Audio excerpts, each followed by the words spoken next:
working on coming up with a rhyme. I have a confession for your ears only patrons. I have seen a full body apparition. What's the next thing? That's our guest tonight, Dave Gibson. This is really cool. The one that lunged at him. That's scary. You know I hate spoilers. I woke up right before Christmas. I don't know how I got there. They just kind of vanished? It sounds like a fascinating journey. And I saw a little creature peeking out at me. Wait, you got to keep your underwear on for the chicken dance? That's not what the universe wants you to do. Yeah, that's not friendly. We'll see you next time, everybody. Oh, boy. Listen to The Astonishing Junk Drawer exclusively at patreon.com/astonishinglegends. Astonishing Legends would like to thank Peloton, Stitch Fix, Squarespace, Wondrium, Simply Safe, our contributors at patreon.com, and you, our listeners, for making tonight's show possible. Astonishing Legends has been around for over 7 years, with 236 main show episodes as of tonight. We've only asked listeners to submit their own stories twice, both times in 2020. So, a few weeks ago, we thought, hey, you know what? We know you folks have anecdotes out there, and we wanted to hear them, so we asked you to send them in, and we could not believe how many details and fantastic stories we received by email and voicemail. So many of them were so fascinating that 3 things became immediately apparent. The first was that we need to do this more often. The second was that there are more people out there who've experienced the unexplained than we had ever imagined. And the third was that picking just a few to talk about tonight would be exceedingly tricky. And it was. The reality is that we have many more good ones that came in. So the first thing we'd like to say is that even though we only chose 3 for tonight, there are others that we'd like to share, both here on the main show, as well as on the Astonishing Junk Drawer show on Patreon, and possibly a few on YouTube as well for folks that would be open to that. So, if your story is not in tonight's episode, and you would know because we would have recorded you by now, don't worry. You may still hear from us. We had a lot of fun putting this one together, and if you folks like it, we'd like to do it again. But for tonight, we've chosen 3 stories with different elements that stood out to us, and we asked our old friend, Richard Haddam, to join us for the conversation on 2 of them. So, settle in with the headphones and get ready to hear some astonishing listener stories sent in by you.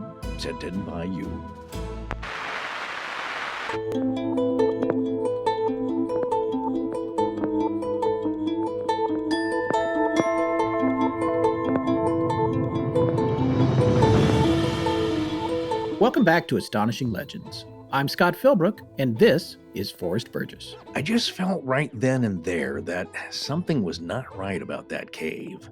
Tom Delaney, one of tonight's guests. Join us tonight for a very special Listener Stories episode.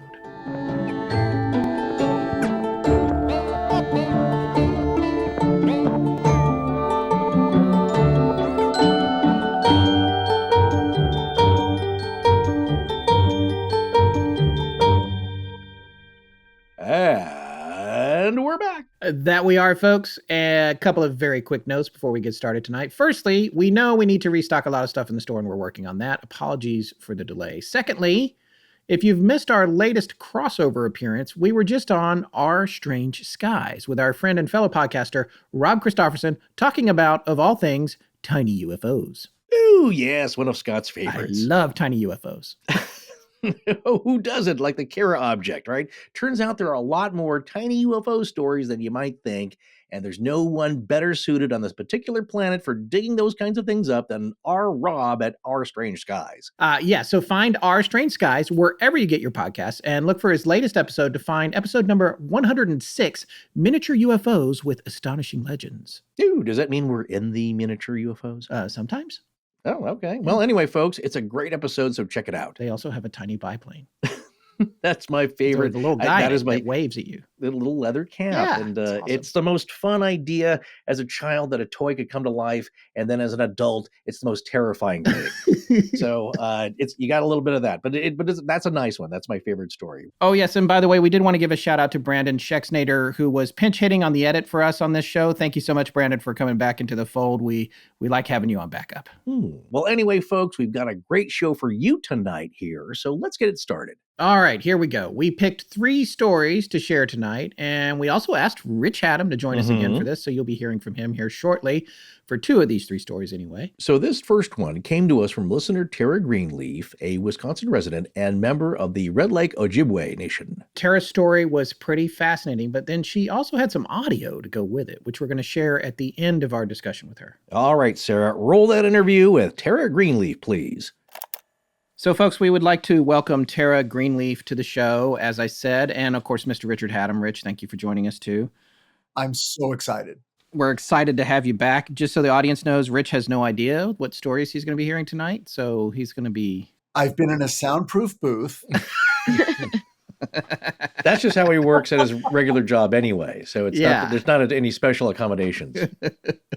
Terra, before we get into your story, why don't you tell our audience a little bit about yourself and your background and what drove you to reach out to us with your story? Well, I am native to the northern Minnesota. I'm actually an enrolled member of the Red Lake Ojibwe Nation up here. So I've spent the majority of my life living in northern Minnesota.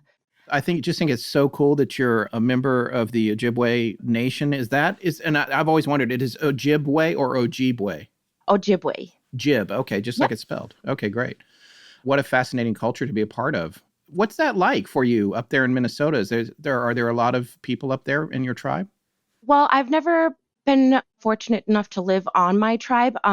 From the Red Lake Nation where I'm from, it's a sovereign nation. Oh. So that means that there is no state police, there's no county police. Everything is all done by tribal cops, or there's just so much in American Indian law that it gets complicated. Sure. But basically, it just means we're our own country kind of up there, right, where we have to follow federal laws, but we get to make our own nation laws. And the part of the tribe where my family specifically from, the Greenleaf tribe, is from an area in Red Lake called Panema, which has been historically known as kind of a supernatural hotbed. Oh, really? Yeah, actually. In what ways? Well, that's where my second story comes from. My time warp story comes from in that area. My sister's mom has a missing time story, alien type story from there. There's been reports because Red Lake is huge. It's the biggest lake in Minnesota. Okay. And it's largely underdeveloped by choice because of my tribe. We haven't decided to put resorts there, beach houses there, so it's largely well preserved. And there's been reports of seeing UFOs going into that lake. Oh, wow. We have legends of Bigfoot in my culture that go back further than our knowledge of, say, alcohol. Wow. So for us, we didn't have words for things that didn't exist. And so our word for Bigfoot is actually older than our word for alcohol. What is that word? That's amazing. Just to be fair, so is mine. I discovered Bigfoot in my life long before alcohol. Now, they're running neck and neck. I'm fans of both. Yes. Yeah, so to Forrest's question, what is that word? Misabi, which ironically, I moved just a little bit away from home to a place called Grand Rapids, Minnesota, not to be mistaken for Grand Rapids, Michigan. Okay. And it's really close to northern Minnesota, but also the Iron Range. There's a snowmobile trail up there called the Misabi Trail. Oh, really? So all these little things that I've researched on my own are coming into play, just kind of supporting each other. We would love to hear your stories, more than one if you want to share, in whatever order you would like. What would you like to talk about first? I feel like my Bigfoot story, since we've already talked about that one a little bit.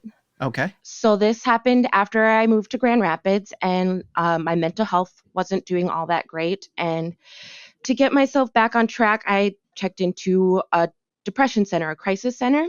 And you can stay there for 2 weeks periods while they help you get back into therapy on meds, or they even have different aromatherapy. They have different homeopathic treatments there. So it wasn't just specifically meds and pharmaceutical company type of a treatment. Okay. While I'm staying there, one night I hear these strange yelling, whooping type noises. And I get kind of weirded out. I feel like I should go tell my monitor, the staff on duty. And so I go and tell the staff on duty, and we go outside. And while we're outside, she starts telling me how, coincidentally, she used to work for Finding Bigfoot. And they did do an episode in the LaPorte Bena Ball Club area. Okay. So that kind of lines up with how she got involved in the Finding Bigfoot team. She said that the reason why she quit was because they were trying to exploit Bigfoot, which, again, makes sense. And she got into the mental health field because it just was her passion in helping people. So it all made sense, but she was really, really hesitant on letting me know what she heard. But I immediately was like, no, tell me, like, I've been trying to find answers for so long. So what you can hear is these whooping going back and forth, and you can hear them moving, but they're moving at such distances that it's way too fast for it to be like teenage boys to just be on feet, or they're way too far apart. Like, you would hear the four-wheelers going, or it wasn't a cougar because it didn't sound like a tiny old lady yelling bloody murder. Right. I've grown up in northern Minnesota my whole life. So you know what this stuff sounds like, which Right. is one of our big points on this show. I love that you said that. Yeah, so like I'm immediately trying to figure out what it could be, but I'm just hearing these whooping noises like going back and forth, and she's telling me that it's Bigfoot, that it's a pack of them, and they're hunting. They're running the deer together is what they're doing. No. So it just happened to be the time of day where we were allowed our phones. And so I'm like, I'm gonna go see if I can get them on audio. So you can like hear me in this audio, like turning it on and getting down there. And as I'm like getting closer to the wooded area, I can hear them like coming closer in at me. Wow. And the monitor was like starting to get a little nervous for me because I just had no fear. I was like, I'm going to go all the way in the woods. She's like, you're a client here. You better not. She's thinking of the legal responsibility. And Yeah. how do you fill out a form that says what happened to you? Yeah. Right. And so I end up getting this recording, a couple of them. And it's okay. You guys can share them with the audience. One question, Tara, though. As you're standing there with your iPhone, I guess, you have a smartphone that's recording. Could you tell where they were around you? Were they scattered around you? Were they all kind of grouped from one spot? Basically, how were they hunting? So in a 360 degree from me, right, I would say they were about 180 degrees spread out between that. Okay. So it was kind of all in front of me. Right, like a half circle, though, right in front of you. Yep. And you could hear them changing spots in between there. And then I would also like to note, so this went on for probably 20 minutes, a half hour. It went on for kind of a while. And after that, it was just still. It was eerily quiet. You didn't hear the deer. You didn't hear the cows that would be mooing occasionally all night long. You didn't hear bugs buzzing. You didn't hear leaves rustling either. Like, it was just point blank, like dead quiet. And again, this is somewhere on the Red Lake. No, this is now she's down in Grand Rapids. That was my next question. Not getting into any like HIPAA stuff or whatever, but I mean, can you tell us what part of town was or where like this facility is? You don't have to if you don't want to. The facility is out in the country. Okay. It's a big converted farm country house. Okay. So it's out in nature, kind of like you're a few miles away from the highway. Okay. And then after that, it's just straight like fields, the Iron Range, the forest. It's kind of, that's where the landscape kind of changes from being heavily wooded to the Iron Range, where it's more hilly, where it's been mined. So it's kind of that change of territory zone. So would that be like north, south, east, or west of Grand Rapids proper? I would say it would be west, okay. And north a little. Okay, gotcha. Okay. So I'm just looking now at maps. That's why I was trying to look. There are so many lakes, and it's so funny when you mention how big the Red Lakes are, upper and lower. They are huge, substantially bigger. Yeah, I mean, all of Grand Rapids could easily fit in one of them, those two lakes. So that's right. And like I said, for lakes that size to be that largely underdeveloped, yeah, is also an anomaly in this state. Yeah. Wow. That's really cool. So what about the distance? Like, were you able to, I mean, you could tell that they were far apart. It's fascinating that they were talking about them hunting. So you're saying the person who worked at the facility Yep. was like, I have worked with finding Bigfoot. She said Yeah. that, or he or she said. And the information, like she also said that they have this running theory that Bigfoot has infrared vision, which is something that in my culture, we didn't necessarily have the same terms, but we believed that they had a different kind of vision that they could see at night with. So Okay. that kind of correlates together, just the way that Bigfoot and Masabia are correlating together. The Right. fact that I've always been interested in Bigfoot. The night that I got a recording of this video happens to be my father's birthday, and my father passed away when I was 14, which is odd because that's where my second story about the time warp happened when I was 14, around my dad's passing. So, like, just all these serendipitous things, you know, these idiosyncratic order of the chaos coming together is something that, like, just kind of drives home to me that what I heard and saw was definitely real, at least to me in my world, in my belief. So that begs another question. Do you feel like it was, because there's varying theories about Bigfoot and whether it's just an unknown primate or something more spiritual or interdimensional or UFOs. Everybody talks about all these different origins. And did you get a sense from this Why encounter? can't it be all the above? Right. And that's kind of what my belief is that it's all the above. It is spiritual because it's something that's become more and more prevalent as I'm diving more into my spiritual beliefs. It is interdimensional, which is something my culture has long said and believe in. Our culture and my legends date back saying that we come from the star people. But what are star people but aliens? Oh, wow. Okay. I mean, just the word that we have, Wasabi, for Bigfoot, which is older than our word for alcohol. I mean, we believe in them being interdimensional beings. We also believe that they travel and live under the lakes, which, if you look at the cave system of the United States, they all tend to be underneath the lakes, and also correlates with the Missing 411 documentary, where they show where all of the strange disappearances happen to be is within the cave system. I mean, everything is just correlating all together, overlapping with each other. So to me, it's why not all the above? Okay. So I have so many questions. I guess my other question is, I know you had a sense of how far apart they were from each other and how fast they were moving, but how far do you think they were from you? Probably a mile or so.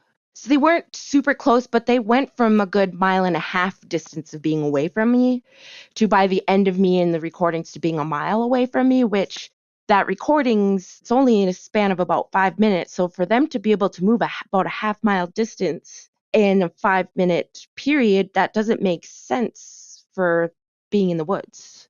So, Tara, you were not alone when you heard this, right? No. There was about me, one other client, and the monitor out there. And the monitor was someone who worked there and who had heard these sounds before. While she was working for Finding Bigfoot, so in her previous life before being a monitor. But she hadn't heard them at this particular location. Not at the house, but in the area generally where I'm from. Yes, Okay. just not from the specific location. And she certainly heard them that night too. Yeah, she was right there with you. Yeah.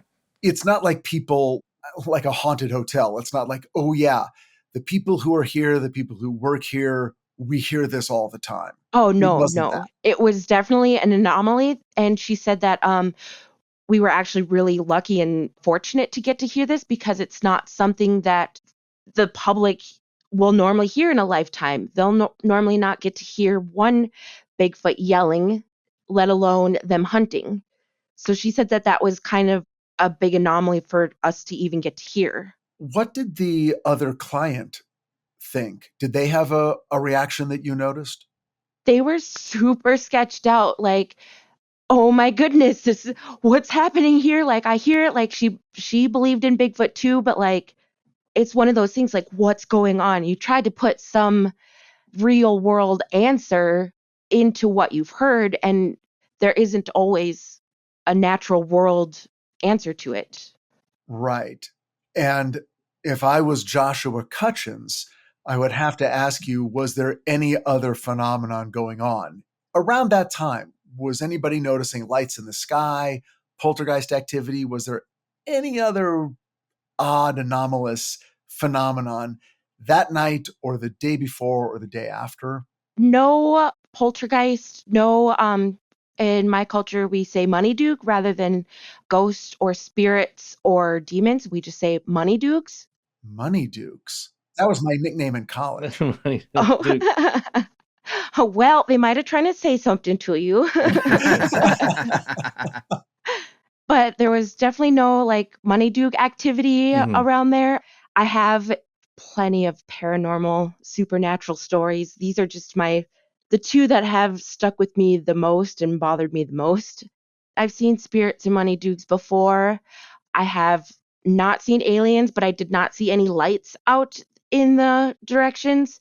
It was mostly just the fact that it was eerily quiet afterwards that I noticed, and the fact that it was on my dad's birthday, which for it to be an anomaly for me to hear it on my dad's birthday when I've always been attracted to Bigfoot and finding Bigfoot. And my other story happens to revolve around, my dad and his property. I have another like story about. So like for it to just kind of tie into my personal history kind of. Yeah. How do you remember feeling? What was the biggest emotion you were feeling when this was going on? Mostly shock that I was like, oh my goodness, am I for reals hearing what I believe I'm hearing? It's kind of like, what do you see when you find Santa Claus? Like if you were to see Santa Claus, not the same Well, I'd exact. be super happy, but I don't know. Were you scared or were you happy or I don't know. Well, I like to be scared. So I'm a big, huge scaredy cat. I hate heights, but I want to go skydiving and we'll climb those towers, the fire towers. I'll go into haunted houses. I just like being scared. So yes, I was like, oh my goodness, what if they come and eat me?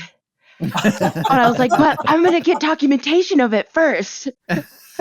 That's the way So to you go. were in shock and you were sort of happy, but you were like, there was emotional arousal, like, oh my God, something's happening.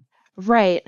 I think at this point, what I heard is, and oddly, people might not make this connection, is that in Los Angeles, and I've said before, I live pretty close to Griffith Park, where there's a lot of wildlife, and it's coming down off the hills. Like I get coyotes most every night. You can hear them congregating, and there's an element to that where the sound that you played for us has a animalistic quality.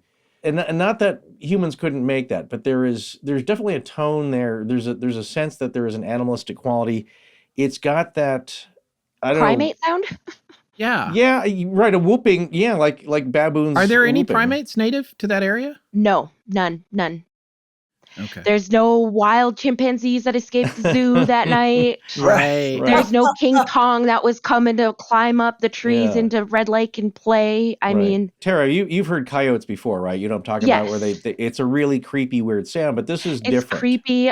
Just like the cougar sound, it sounds Yeah. like a tiny old lady getting murdered. Yeah. Yeah. Like, Yeah. like it's terrifying. Right. If you've lived in the area and you know what you're listening to, it almost sounds weird if you weren't to hear one for a summer. Yeah. Right. Or in an area where you're used to typically hearing a cougar sound or a wolf or bears. If you live in the woods long enough, you get to know where your big game is, Right. at Sure. least their territory. Have you gone on, because if you go on the internet, there are audio samples of people who have recorded things that they say might be Sasquatch or Bigfoot. And have you subsequently gone and listened to any of those and compared those to what you heard?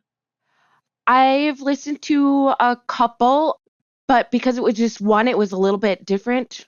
I haven't listened to many. Okay. I don't know why. Well, the whooping thing is definitely part of it. Yeah. Like, Yeah. that's like characteristic of these recordings.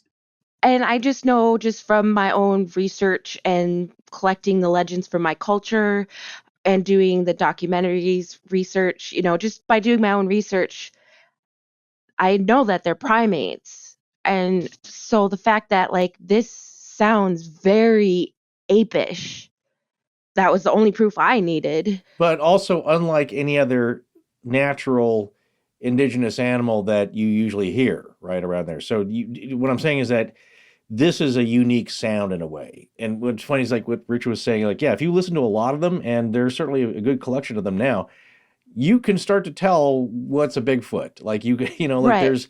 I don't believe everybody's faking these and deciding to do these vocalizations to establish a common Bigfoot sound, but you start to recognize what they are. And what I would say is that anybody who spends time in the woods, like especially you know what things sound like in your area. And this is nothing like anything you've ever heard, right? Correct. Whereas I might have heard, kind of sounds like the beginning of that song by Disturbed, the wah ah ah. Oh, yeah.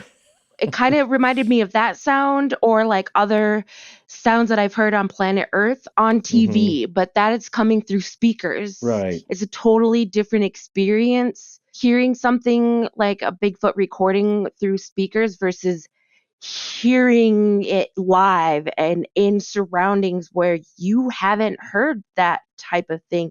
There's not speakers above your head that are giving this to you, like hearing something live is very different than hearing something through a speaker. So I think that definitely was another element to it for me. My only other question, here's the question we have, and maybe in your research you know this. What were they hunting? Deer was what the monitor had said. Okay. I have another 2 Bigfoot stories. One of them was them hunting a cow that night, but I was just more of a singular one hunting a cow. Like I didn't hear the back and forth of it.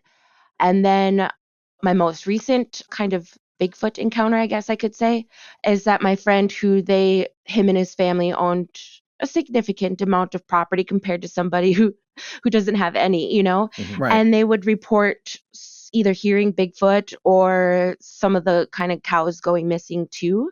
That's another question. When folks around there think they have hunted or poached their cattle, it's not like a cattle mutilation. You don't see any evidence of it. It's just the entire cow's gone, just poop. They're just gone entirely. Right. Just gone.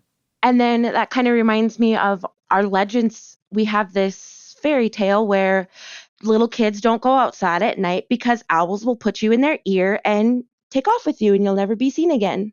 Okay. Which the more I'm been looking into the cryptids type stuff, could be any different type of cryptid, It's not necessarily just Bigfoot. Right. So if my culture is having legends that go back generations upon generations, like past the point of us having, any Western influence on it at all, for us to have these kind of stories and legends, like, to me, I feel like there just has to be some sort of thread of truth to it, Before you get into your next Bigfoot story, do they have any kind of like, as you were describing, they've been known to hunt, they'll take a whole steer or cow and make off with it. Do your people have any, other than the star people, like any kind of thoughts on strange lights in the sky, or what we would call UFOs or UAPs now, or things coming out of the lake? Are there any definitions or stories about those? Maybe not legends necessarily. Well, we do have legends about the little people, I will say, but that is kind of a taboo subject, along with Bigfoot being a taboo subject. It's kind of how the Navajos with the skinwalkers. Right. It's just something we don't talk about. Right. It's not quite to that degree of malevolence as skinwalkers, but it's still one of those things where if you talk about it, you're inviting it upon yourself. But it's also just something that I've always been drawn to. But my spirit name is something that where I just always am going to question everything. My Indian name is Bitawana Guadukwe, and it's talking about how the top and the bottom layer of the clouds go the same direction, but that middle layer of clouds floats its own way, goes its own direction, and I'm that cloud woman in the middle that goes whatever direction I see fit, not wherever society sees fit. So it just is part of my personality to be interested in things that I probably shouldn't, that are a little taboo. But I think I have more of an innocent kind of childlike interest in it, where I'm not trying to gather this information to be malevolent. I'm not trying to gather this information to use it against Bigfoot or to use it against the little people. I'm not trying to tell anybody else what to believe or to use it to start a cult, or I'm not using it for anything malicious. It's purely childlike. I just want to know. Why can't I know? That's what we say on the show all the time. What is the second encounter story of yours?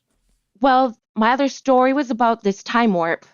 And so this time warp happened when I was 14. So to get to the area of Panema that my dad is buried in, you have to take a road, and it's just one road. And when you get towards the end of it, there's going to be stop signs and the lake on the left-hand side. And so then we drove up, had my dad's ceremony. So then by the time we get done hours later, it's now like 10, 11 o'clock, and it's in the spring.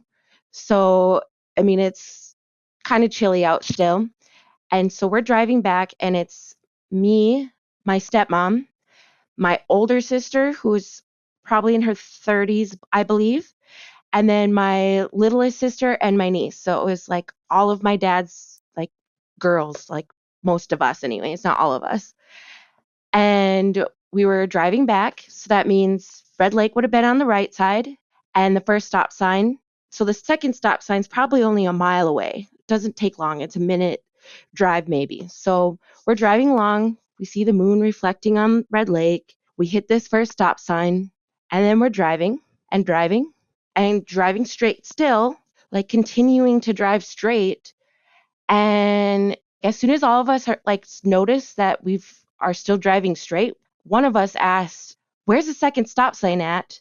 And we've been driving for like 20 minutes, I think my stepmom said.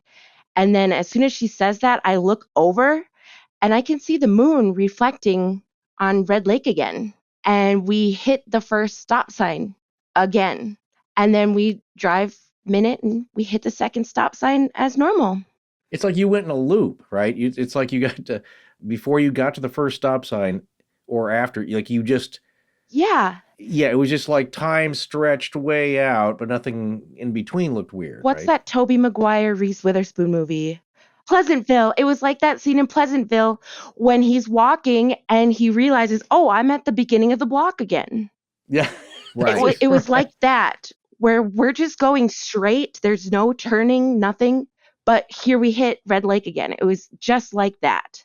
Yeah. And everybody in the car had the same experience. Yes, it's nothing that we've talked about since that night that it happened, but it is something that all of us were like, that was really freaking weird. What happened? Like, why were we driving for 20 minutes? Where were we for 20 minutes? How did we not turn anywhere? There's no where to turn.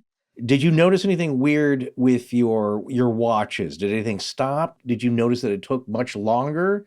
If you notice what time you were supposed to get home, like I said, if this is 10 to 11 p.m., wherever you're going next, did you notice anything solid about it? Like, wow, that route did take another hour than it should have.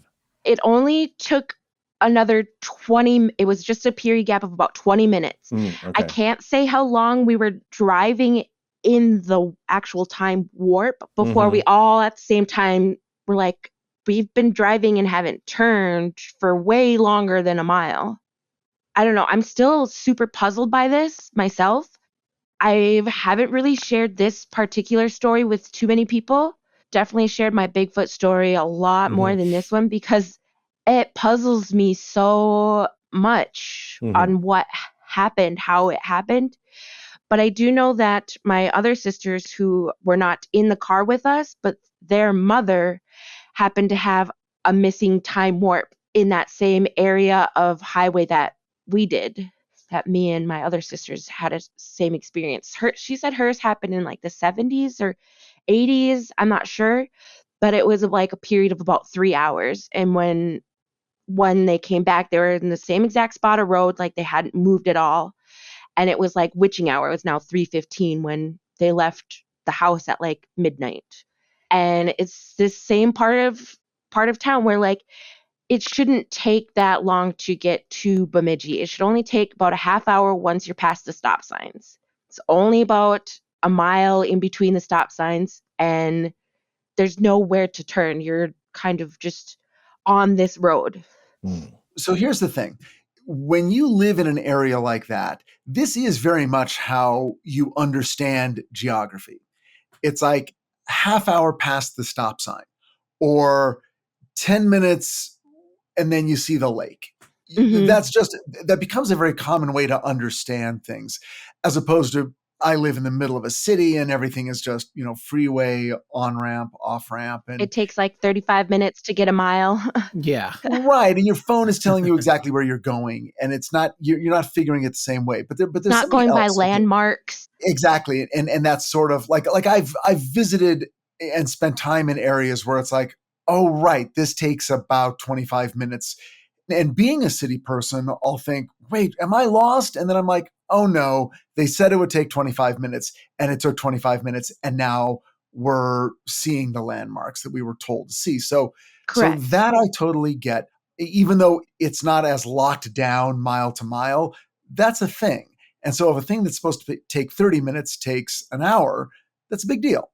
The other thing is this: we're very conscious right now. We're doing a recording.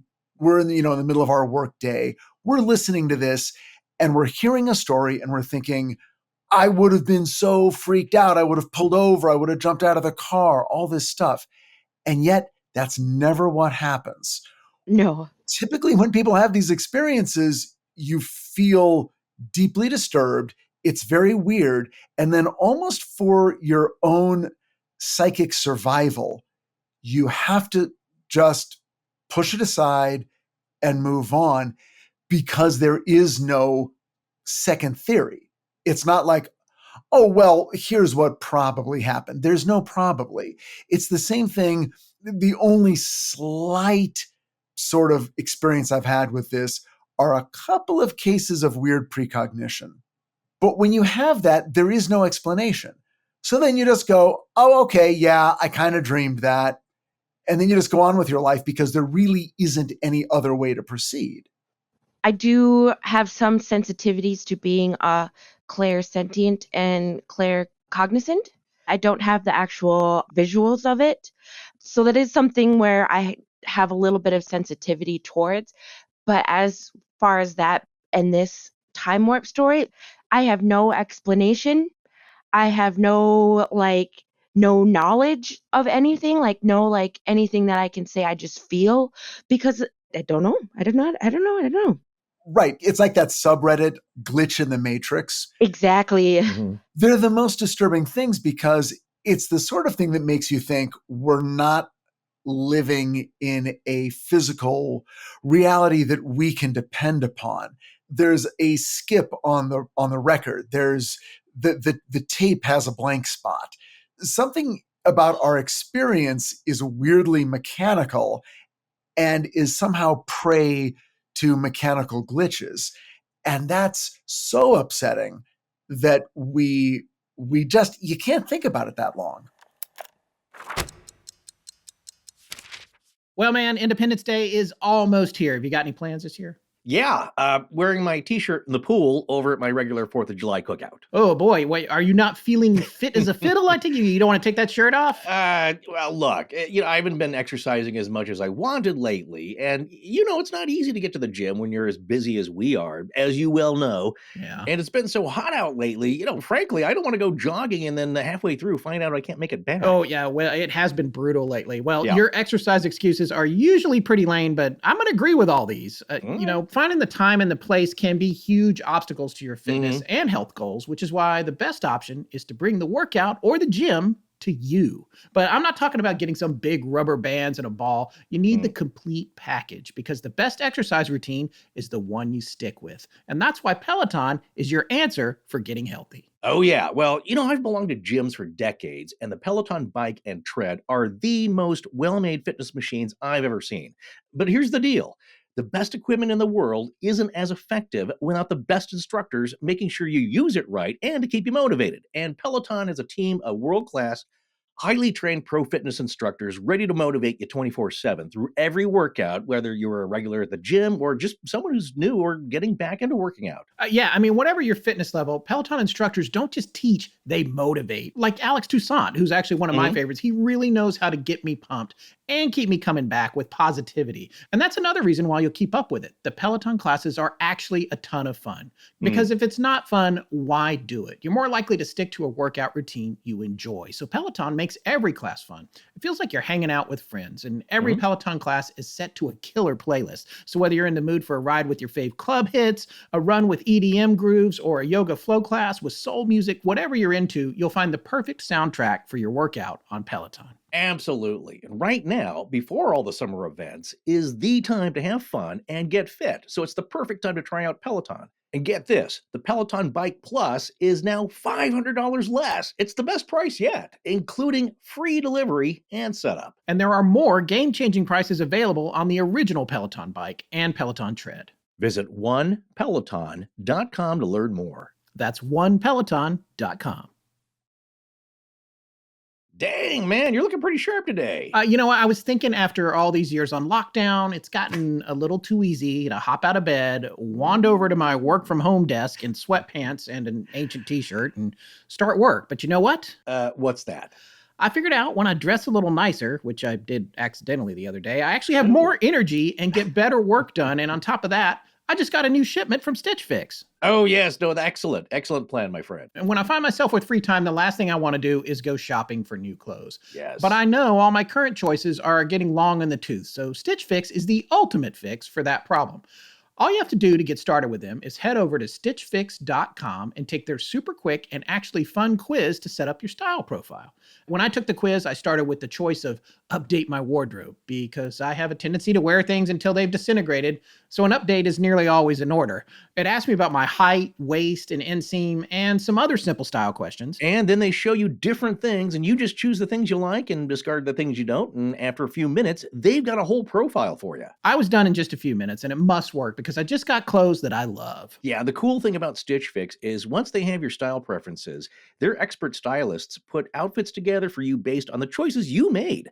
And all of it is handpicked just for you. And it's not just the right style and right size, it works for your budget too. So they send you 5 pieces to try on, and you keep what you love and you send back what you don't. Yep, and shipping and returns are easy and free. Plus, there's no subscription required. You can try it once or set up automatic deliveries. It is pretty great. Oh, and no hidden fees, ever. Sign up for Stitch Fix today and get the season's latest pieces for men, women, and, Scott? Kids too. Oh, My son's actually been getting clothes through Stitch Fix for a few years now. Sign up today at stitchfix.com/AL to get $20 off your first purchase. That's stitchfix.com/AL to get $20 off your first purchase. This is a limited time offer, folks. Purchase within 2 days of sign up. Forrest and Scott, thank you for supporting their sponsors. I'm Jill. Now back to the show.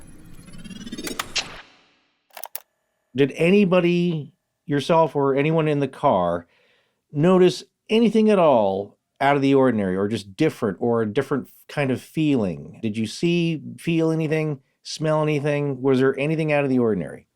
I wish I could say that I noticed more, but we were just so early on in our grief that maybe that made some of the things just something that we couldn't even, we were still trying to comprehend our loss. And then to have this thrown on top of it a week later, I mean, most of it has gotten filed away over the years. And it's just recently that I've even begun bringing the memory up with myself to kind of see if I notice anything with it, trying to see if I've repressed anything from my memory from it, Okay, now after both these encounters, did you go back in the daytime to go look for any kind of signs of anything or evidence?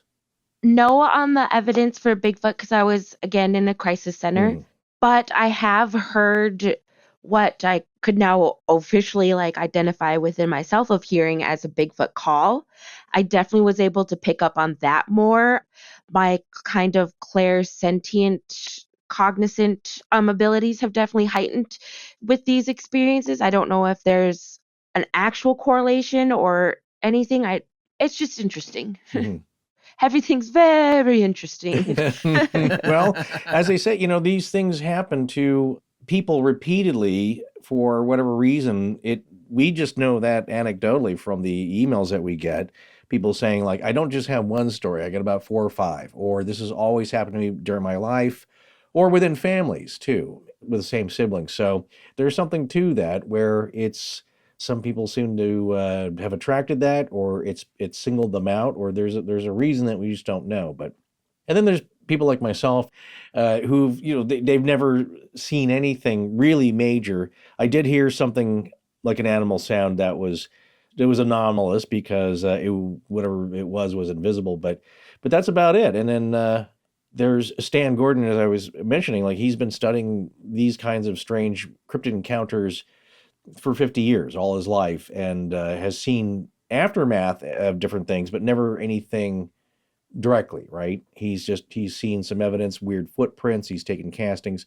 Yeah, nothing ever live, you could say, but you can't pick. Strange. You can go through your whole life trying to see something, doesn't mean it's going to happen. And then there's a lot of people who don't want to see something, and then they do, and then that's the part where it's most disturbing, because you weren't looking for it and it came anyway.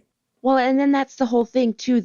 The whole genre of supernatural is so wide ranging, from alien abductions to just believing in UFOs to time warps in the missing time to Bigfoot to skinwalkers to just plain ghosts and demons and exorcisms and the Ouija board. I mean, they're all different subsets, and not many people will subscribe to every single one of these subsets of supernatural. No, yeah, people they're just not into some subjects where they'll heartily believe or at least give some credence to one thing. But yeah, ghosts, UFOs, no. Bigfoot, Right. no. But ghosts, yes. It's a very personal thing. My brother, for instance, he doesn't believe in ghosts. He doesn't believe in the paranormal at all. He doesn't believe in Bigfoot. My mom and my stepdad, he can believe in spirits and ghosts and that kind of things, the money duke. But he said he's lived in the same area of forest since he got out of Vietnam and has never heard of an ape-like noise like that before. So he cannot comprehend that my story could be real. My mom, she's straight up asked me, like, Tara, why do you have all this interest in all of this supernatural stuff? Like, why do you just want to talk about Bigfoot or aliens or anything like this? Because to her, she just doesn't understand why. And to me, it's a conspiracy theory that there is no correct answer for. And it's unlike the other type of conspiracy theories where it's about global domination. I can't do anything about global domination. I can't do anything about the Pope and what he's deciding to do with the Catholic Church. I can't do anything about what president's going to do what and hide what information from us or when it's going to come out. I can't do anything about that. But what I can do is try to research my own experiences with spirits, with UFO. I can do that. I can research into that. Yeah. And as long as I'm trying to be a better version of myself, who's more knowledgeable, who is kind and humble, then I don't see what the harm is in it. Well, I don't either. I think it's great. I mean, obviously, we think it's great because it's what we do for a living. But like-minded people, for once, for me. But no, you're right. I mean, here's what's interesting that people say, who are hardcore UFO researchers, is that when you consider it's not just a very intelligent, as intelligent as a human type of animal or primate out doing its own thing, if you're talking about aliens and the alien UFO experience, is that it's not just with governments. Like you said, there's whatever plans are going on or conspiracies happening with them, that's out of our purview. We have no control over that. But that phenomena is also very personal in that they don't just go to just take us to your leader. They go to individuals. They reveal themselves to average people who I think can't all be wrong or making stuff up or just misinterpreting something. So it is also a very personal, individual, and in that way, democratic or egalitarian experience. And it's happened to anybody. Right. Like some of these supernatural paranormal events happen to very credible people, in whatever career they're in. But then as soon as they say they have this incredible story, why does that automatically make them not credible anymore? It shouldn't, And I've Yeah. seen that a lot in the past with just trying to explain my own stories to people that, oh, well, you're crazy, or you were there for your mental health, or, da da da da da da da da da. And it's just like, does that make my story any less real for me? Like, just because you're trying to deny this? Well, as you said at the beginning of our call, it only has to be your truth. It only has to be real for you. And what anybody else thinks is Also, none of you their have business. a recording of it. So There you it go, doesn't matter yeah. while you were there. You could have been, washing a car or whatever. It's like you have a recording of a very strange sound. So And I've been told that I've manipulated this video, which, again, if they don't want to believe me, that was fine. That was not the issue. The issue was, why are you telling me that I've made up this video when I have very little knowledge of anything technological, anything? Right. Like, I had to have my friend help me set up for this interview on the computer because I don't know much about technology. I'm writing my books on typewriters and using Polaroids to document my friendships. That's awesome. I'm someone who's very retro when it comes to this. So me, of all people, I wouldn't even know how to start making a fake video. Well, in the end, it doesn't matter. It's that these are special experiences and they're all yours, and no one else has to weigh in on it. It doesn't matter what anybody else thinks. So it's nice to be around like-minded individuals, though. Yeah. I will say that. So thank you. Yeah, thank you so much, Tara, for agreeing to come on. We really appreciate you coming on and sharing your story with us. And on behalf of our listeners, thank you. All righty then. Well, before we get to listening to these audio clips, Scott, why don't you tell everyone here how we're going to do it and what we're going to hear? So what she did was she sent us 2 recordings. And keep in mind now, this stuff that's on here, this is what that person who was working with finding Bigfoot, this is what they thought was a series of Sasquatch corralling and hunting deer in the nearby woods. Yeah. Okay. So there's 2 clips. The first one is 1 minute and 14 seconds long, and then the second one is 28 seconds. And these came to us from Tara as smartphone movies. And I say smartphone because I'm not sure whether she has an iPhone or an Android, but she sent these movies to us, and you can't see anything really, so the video is not pertinent. But we pulled the audio into some of our software here to try and clean it up so you can better hear the sounds that she recorded. And well, I don't know, I found them not only unusual, but frankly, a little chilling once you zero in on this. You, my friend, are not listening to enough Bigfoot yelps. No, I know. It's just when you hear them. No, that's the idea, though, is that when you hear them, yes, you're going to get a lot of comments about other natural animals, of course. And some of those natural animals out in the wild do sound pretty freaky, and they're disturbing. Fennec foxes fighting or mating, or big cats. They make crazy sounds like this, but this, you recognize this as what a lot of Bigfoot hunters will offer as Bigfoot calls. And we don't know enough about it, but what we'll say is that they have now collected enough different types of calls that they can tell you, like any woodland animal will have different calls for different reasons. Some are a greeting between themselves. Some are, hey, look out for this. Some are angry, like, get the heck out of here. Kind of things, and some might be juveniles in the forest. They're all disturbing and creepy. That's the point here. And so you have to make up your own mind what this is. If you have an experience out in the woods and you know what the sounds are for this particular piece of territory here, maybe you can weigh in on that. Or you're just guessing if you're not from there, saying like, well, come on, it can't be a Bigfoot. It's got to be this.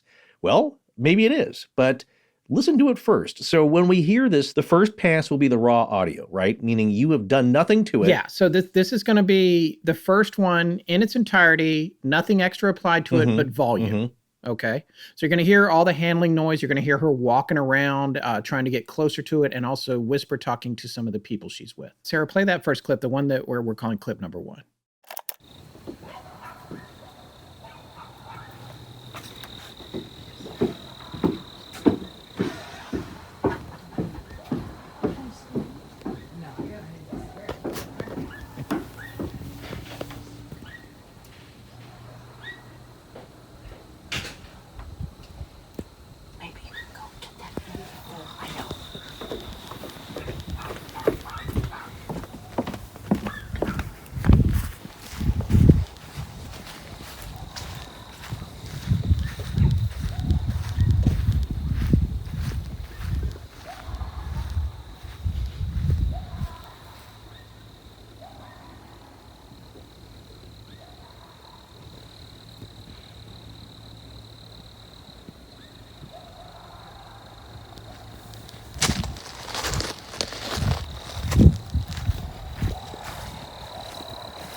Okay, so now here is the longest uninterrupted portion of a call from that first one. Again, just with enhanced volume.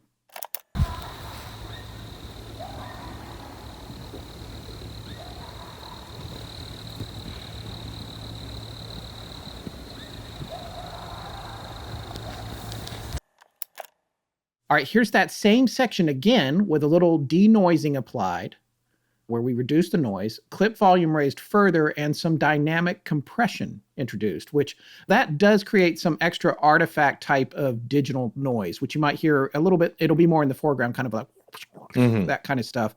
That's not unusual. It doesn't mean anything. It's just a byproduct of trying to clean up the stuff we don't want in the clip. So focus only on what the former consultant to Finding Bigfoot with Terra said were Bigfoot calls. Just focus on that.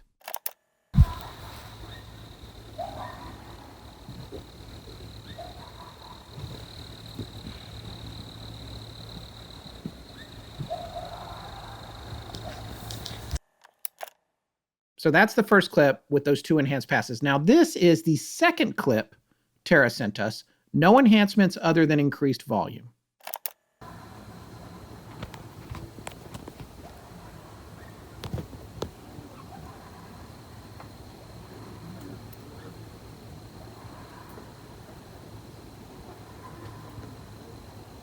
That was a different one.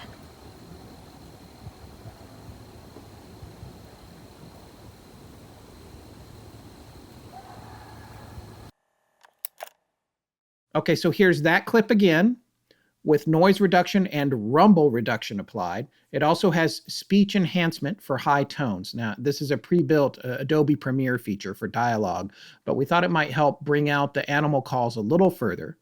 The volume level is also boosted in this pass. You will still hear some odd digital artifacts in the sounds close to the microphone, but the calls in the background are relatively clean. So here's that.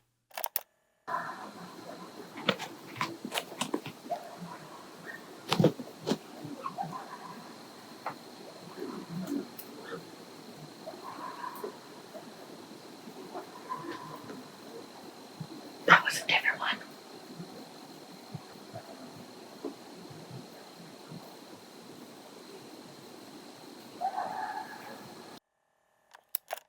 Okay, so for this final clip, our friend and also opening sponsorship announcer for a long time now, years, John Bolin, who was a professional mixer by trade, took one of the calls he heard that was the most in the clear and cleaned it up as best he could.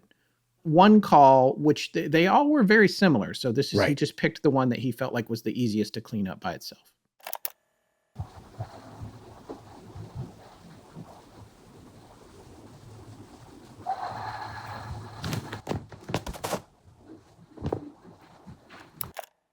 Okay, here's that one 2 more times.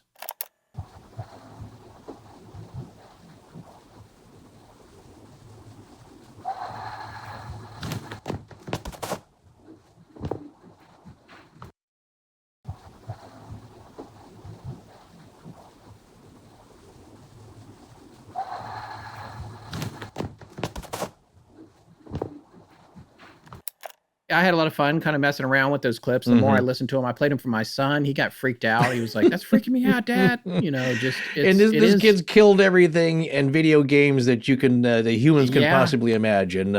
Big boss battles, the famed and feared Bat Squatch.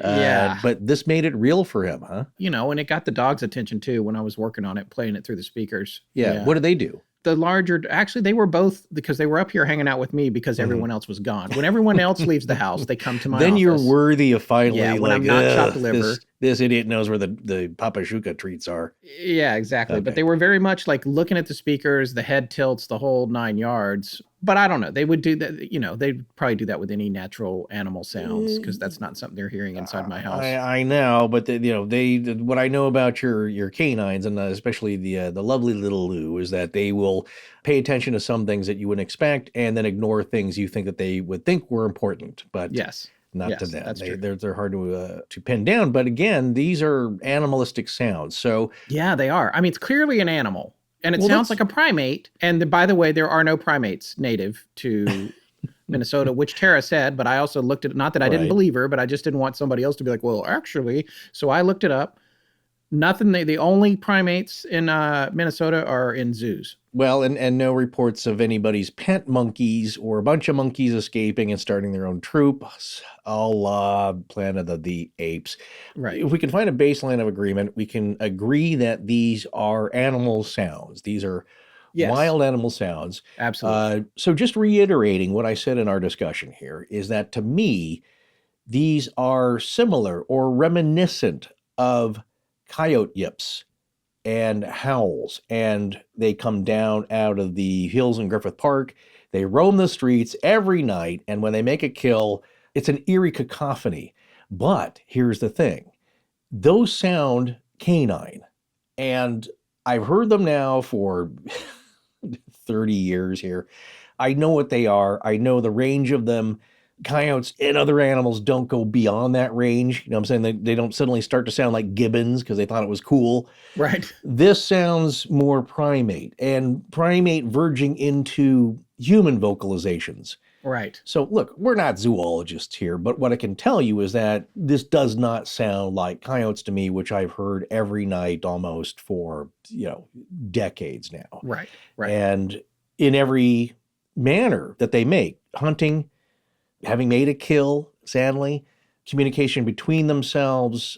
I'm no zoologist, but I can tell you that over the years, you pretty much hear so many of them and so much of them that it's different when you hear it like this. Because the other thing that's kind of creepy in this case is that if they are hunting, that's a frightening proposition. Yeah. Well, and that's what she said. And you remember, because you heard in that one point, she goes, that's a different one. Because it must have, for triangulation standpoint, it must have been in a different place. So it seemed like maybe they were corralling something.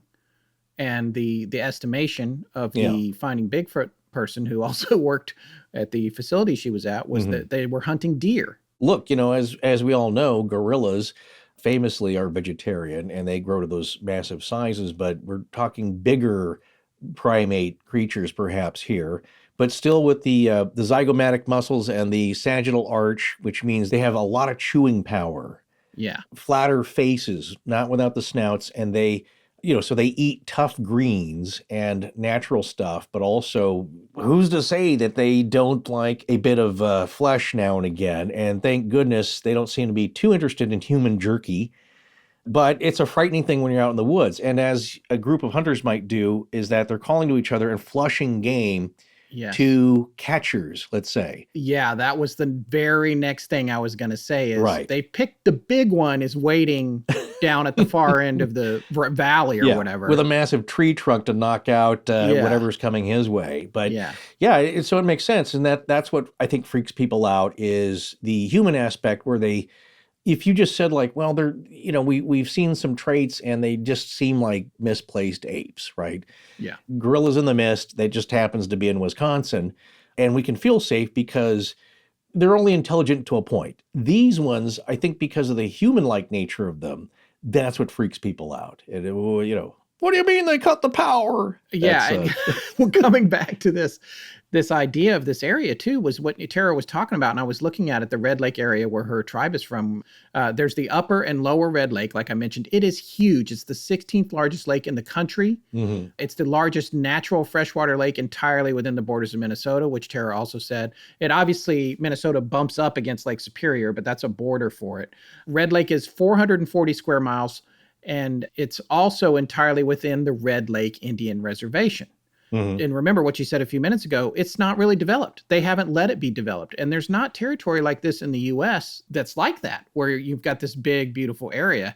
And I love the idea also of her like wanting to get closer to this. And the people at the facility are like, no, we're not going into the woods here. So, well, also, they don't want you screwing up their hunt. Yeah. It's like you see some human hunters out there with their safety orange and, quietly trying to get some game. And you go out there like, hey, buddies, what's going on?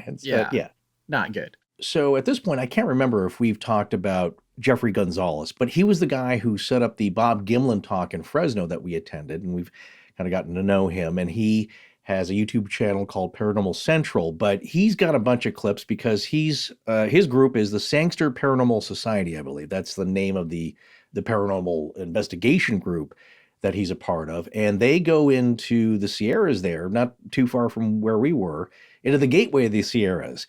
And they have these spots they go to, and they've gotten some amazing sounds. And I wanted to mention that because he has a clip where they were outside of their trailer. They just have this directional microphone going, and it was 15 minutes of this. Right. Maybe more.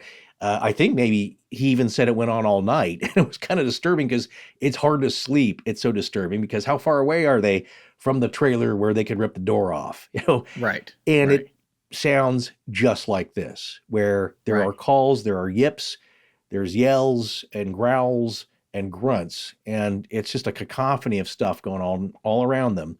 And this is a long ways away from Minnesota. We're talking probably the area around Clovis, California, gateway to the Sierras. They have places that they go up into the woods and picked up some amazing recordings, as a lot of Bigfoot hunters have. And that's the similarity here, if you believe that it is something that is connected to these animals. All right. Well, this next story comes to us from a gentleman who's been listening to the show for a while. He's a professor at Rice University. Very impressive. At least we were. And it turns out that he may have crossed paths with a ghost. Not just any ghost, mind you, but the ghost of a very famous pioneering scientist. So when we sat down with Professor Boyer, Rich had to step away for a minute, so you're not going to hear him in this conversation, but he will be back for the last one tonight. All right, folks, we are welcoming our guest, Dominic Boyer, Dr. Dominic Boyer, to the show tonight. What I like to say about our listeners, they're all better educated than we are, and this is proof. Dr. Boyer, you had sent in a great story, which we want to get to, of course, but first, why don't you introduce yourself to Astonishing Legends listeners? Hi, everyone. Dominic Boyer. I'm an anthropologist by training. I teach at Rice University in Houston, Texas. And as I was just saying to these delightful co-hosts, that I've been listening to the show for many years. I don't even know how long it is. It's been a while. But it's also been a joy, and it's just an honor and pleasure to be with you here today. Well, it's great to have you here with us. You know, we were talking a little bit before we started recording. I guess your perspective and having you as a listener means something to us because you're rooted in science and evaluation. And the fact that you've stuck with us through all of our nonsensical stories is, I find, shocking. That's right. Well, I suppose you could say you need a change of pace or something. But actually, I would make the case, if I may, that the kind of work you're doing is actually deeply empirical. But one of the things you're doing that maybe standard garden variety empiricism doesn't do is taking evidence, just even sense evidence from unlikely places, not just, what you can see with your own two eyes, right? But also, what you feel, what you hear, what you sense. And I just think that this is a whole other conversation maybe, but just that Western science has done one thing really well, but often, at the expense of maybe a more multi-sensory, multi-attentional way of going about things. Yeah. It's interesting. I mean, that's a little bit of what we were trying to get at when we were talking about Tiwanaku and the evaluation of that site and the different teams that came through over the years, and the ones who did embrace the additional input and then the ones who didn't, and how that seems to silo your evaluation a little bit. But I can also see where folks are like, well, if you can't prove it, if you can't write it down, and if you can't evaluate it over and over, then maybe it doesn't belong in the equation. But we have the freedom to do whatever we want because we're just a podcast. That's right. Can you tell our listeners a little bit about your expertise? I would say, what I do, and it really has, unfortunately, very little to do with the paranormal. I wish it had more to do with the paranormal, is study culture, and in particularly the intersection of culture and politics. And what I really do a lot of work on is energy and environment issues, climate-related issues, all that good stuff. So a lot of the kind of urgent stuff that we're facing on the planet today, but looking at these experiences across the world. I could add one little tiny thing without going on too long, I hope, about where I think energy and spirituality intersect, because I think this is something you have covered. Right. The kind of spiritualist movements, the mesmerist movements of the 19th, early 20th century. It's interesting that just about the time the modern definition of energy was getting hammered out, this idea that energy is work, right? You remember that from high school physics? that is kind of something that it was a real cultural transition in the 19th century to thinking about energy as work. It's interesting at the same time that's happening, people begin to get really interested in this sort of idea of a formative spirit at work in the world, a vis viva, something like that. And I do think that there's something about the kind of the making of modern industrial society and spiritualism of the 19th century that would be really interesting to look at how those two things are connected. Oh, that's interesting. And to look at it from that perspective that's why it's great to talk to folks like you, because it's yet another viewpoint on it. Our viewpoints are much more isolated, I think, sometimes. Yeah, just a quick question regarding movements and contemporary eras. Do you see us in one now? And if you do, how would you describe what we're going through as far as our favorite term, the zeitgeist of what's a belief and, general beliefs in carrying on with energy? Because there's, of course, a lot of people that you could say from the metaphysical musings of the 70s and 60s to now, and that it seems like it kind of comes in waves. How would you describe what we're going through now, if anything? I think that's a great question, because I think something is happening in the zeitgeist, and I'm not sure we even have the language to explain what it is. It's still kind of happening around us, right? But let me give you an example. I grew up with Carl Sagan. I'm sure you remember Carl Sagan. Of course. I watched the Cosmos series just with absolutely rapt attention when I was a kid. And you know what? It made me feel really good about the future. Like, I loved Carl Sagan's, we're going to sort out our problems. We're on the cusp of interplanetary exploration. Right. We're just a couple of decades away from fusion reactors, which would end sort of our energy scarcity problems and probably our energy pollution problems forever in one fell swoop, And so I remember growing up with a sense of optimism, and this is in Chicago in the 1970s, and feeling like this was, you could look forward to sort of a better world ahead. Right. And I really feel like where we are now is in a much more emotionally and intellectually complicated place, right? Because they're still saying, 2 decades from now, we might have fusion, right? But they've been saying that for 50 years. It begins to not ring very true anymore. And we're still thinking about the interplanetary, but now it's just cowboy billionaires who want to go there. It's not the United States or the League of Nations together. It feels as though things are coming apart a little bit. And I feel as though that's part of where the anti-science skepticism comes from, just in my sense, is that there's this sense where for a long time we sort of believed in technology was going to solve our problems. We believed in progress. And in some ways, it feels like we've kind of stalled out or maybe even moved backwards in some ways. And so you see, again, a real upsurge of interest in the spiritual. We could say a lot of things about like the QAnon movement, but there's something like there's a deep spirituality in that movement too that sometimes gets overlooked, where people are looking for signs of divine grace. They're looking for miracles, even in the most unlikely, containers, let's say. And so I think that it's almost as though where science seems to be, and I'm not anti-science myself, I love science, but this sense that maybe science has hit some impasses and they may not even be science's fault. Maybe it's because we're not putting enough towards R&D. Maybe it's because we stopped putting so much money into science that we're not getting the same yield out of it, right? That's a reason. But maybe it's because of that people are beginning to turn towards something that's older, that's more faith-based. And often in times of existential crisis and stress, people do towards religion because it has those answers about the afterlife, right? That science has real trouble with. Wow. I mean, I wouldn't disagree with anything that you said. You're right. It is infinitely more complex. Everything has gotten more complex. I think we're all of reasonably similar ages. So, the same experiences growing up. And yeah, it's funny because when you think about it, it's like when you got done watching Cosmos, you were like, oh, okay, so that's that thing, and that's okay there. Now I'm going to go over here, and you weren't so aware of everything around you all of the time. Additionally, it seems like the internet has just over-connected people, and people are oversharing constantly opinions and ideas that maybe they shouldn't necessarily be doing. So it's exhausting us, like all of those neurotransmitters, being stimulated constantly by, tweets and Insta and everything like that. It's just exhausting. It is, I think, for people emotionally, even sort of biochemically, I think. Yeah. But, the other thing is, like, I mean, this could just be because I was a nerd, but when I would finish an episode of Cosmos, I sort of felt uplifted. I felt like the future is going to be great. I'm so excited about the future. And now, when you think about the future, you're thinking, global warming, Right. food crises, Right. huge inequality, violence, maybe extremism, all of these things that, like, yeah, they were in the 70s too. I'm not trying to suggest they weren't. Right. But you felt as though you kind of felt secure that the future would be better.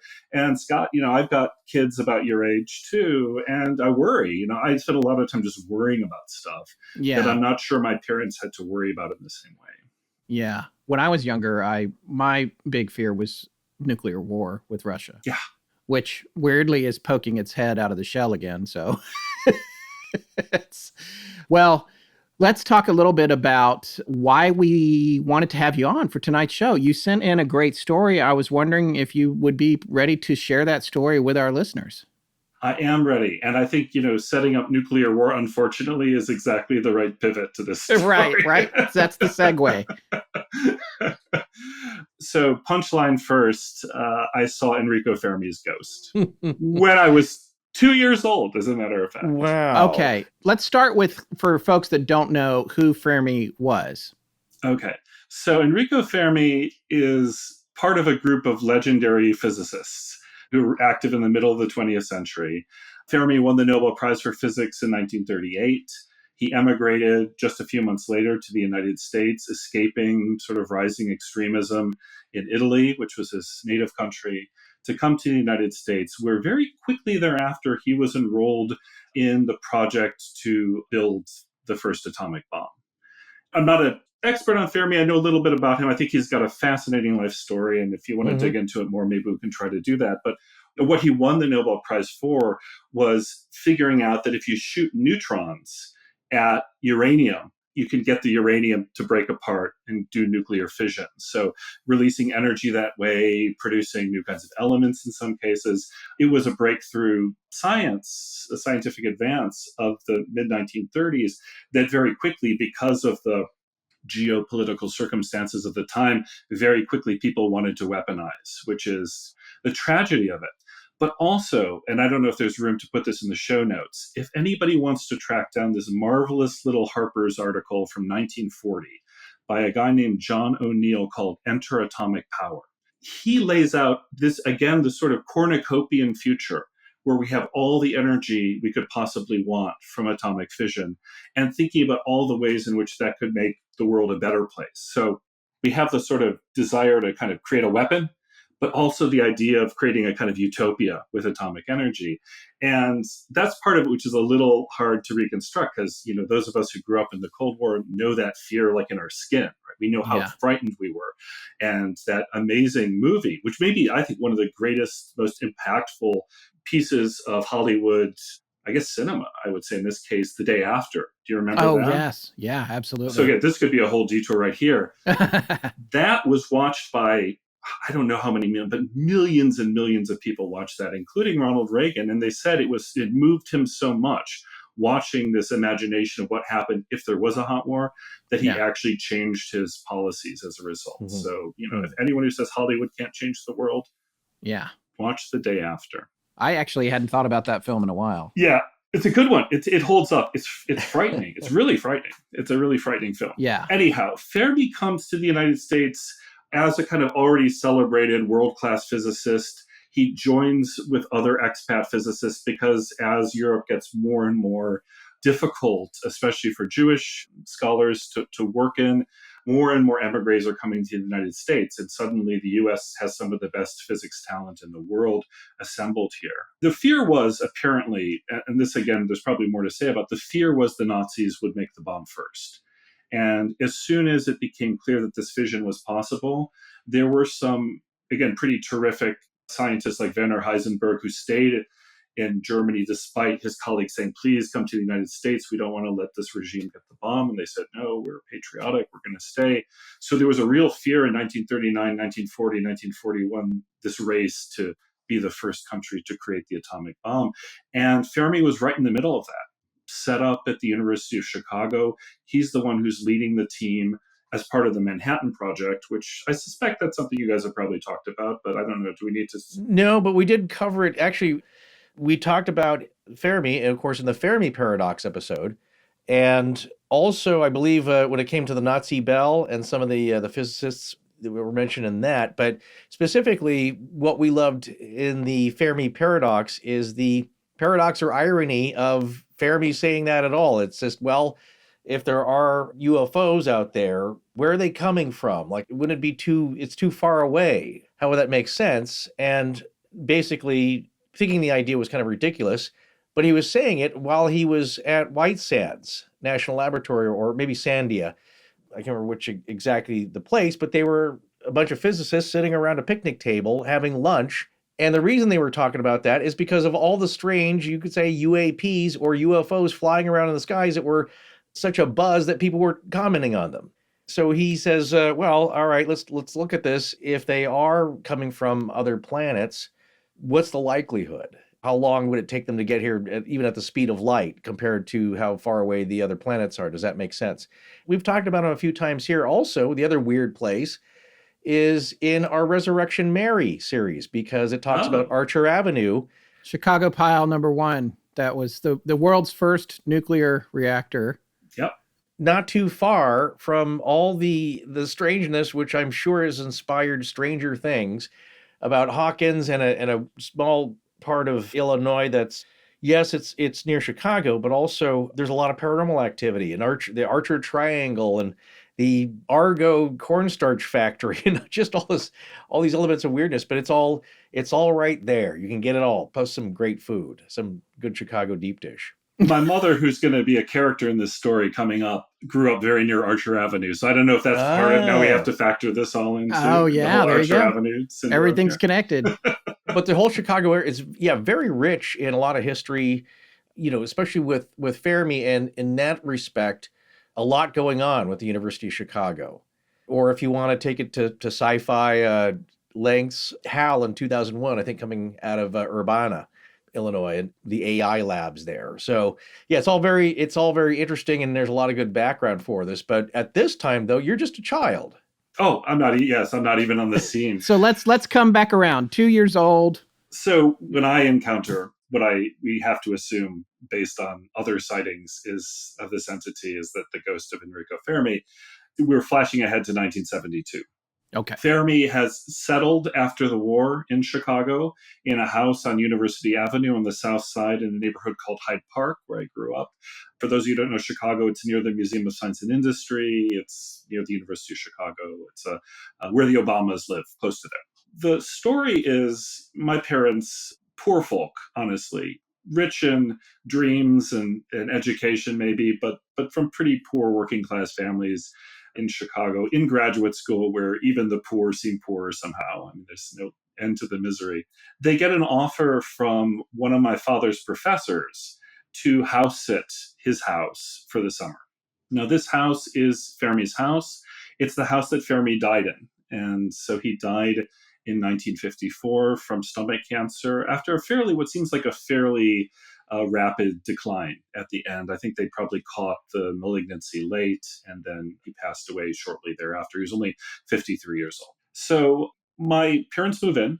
My mom, who describes herself as being someone who's sensitive, psychically sensitive to, there's maybe more to say about that also, about growing up in working class Catholic enclaves in Chicago.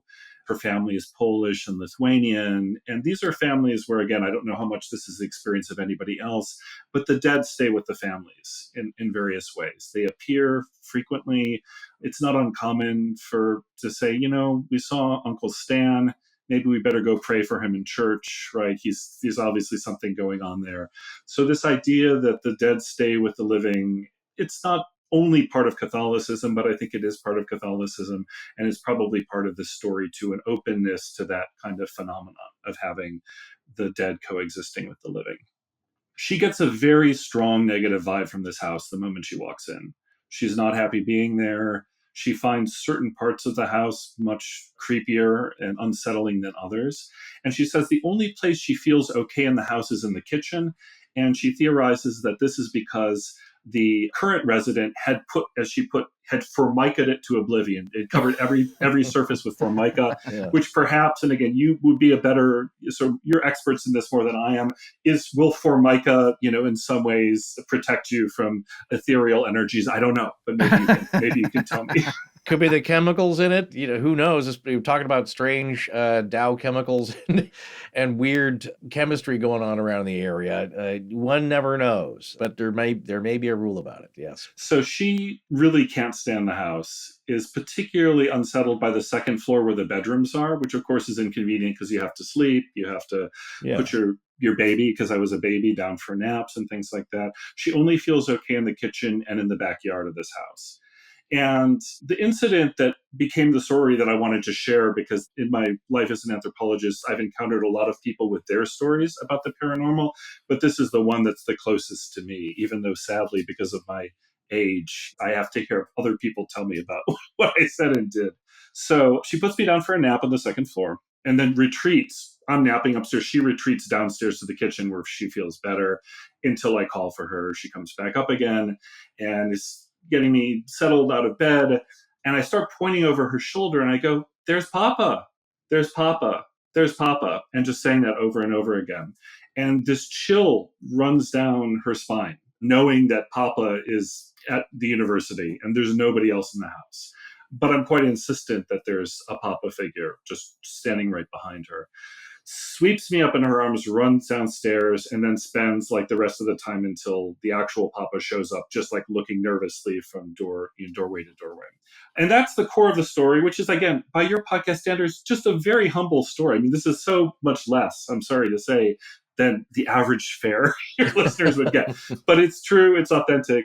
And the other thing I'll say is that in this summer, which my mother remembers with just almost like kind of traumatically as being such a difficult summer to live through, she invited her sister to stay with her. Her sister, even being more sensitive to psychic phenomena than my mother is, stayed with her one night only, could only make it through one night in the house, slept on the second floor, was just beset by terrible dreams and anxieties, and said it's one of the worst nights I've ever had. There is some energy here in this house that I can't get my head around, but I just can't be near it. And so she sort of runs off. I like to think of us as paranormal investigative journalists, but the truth is... No. No? No way, man. Entertainment, okay?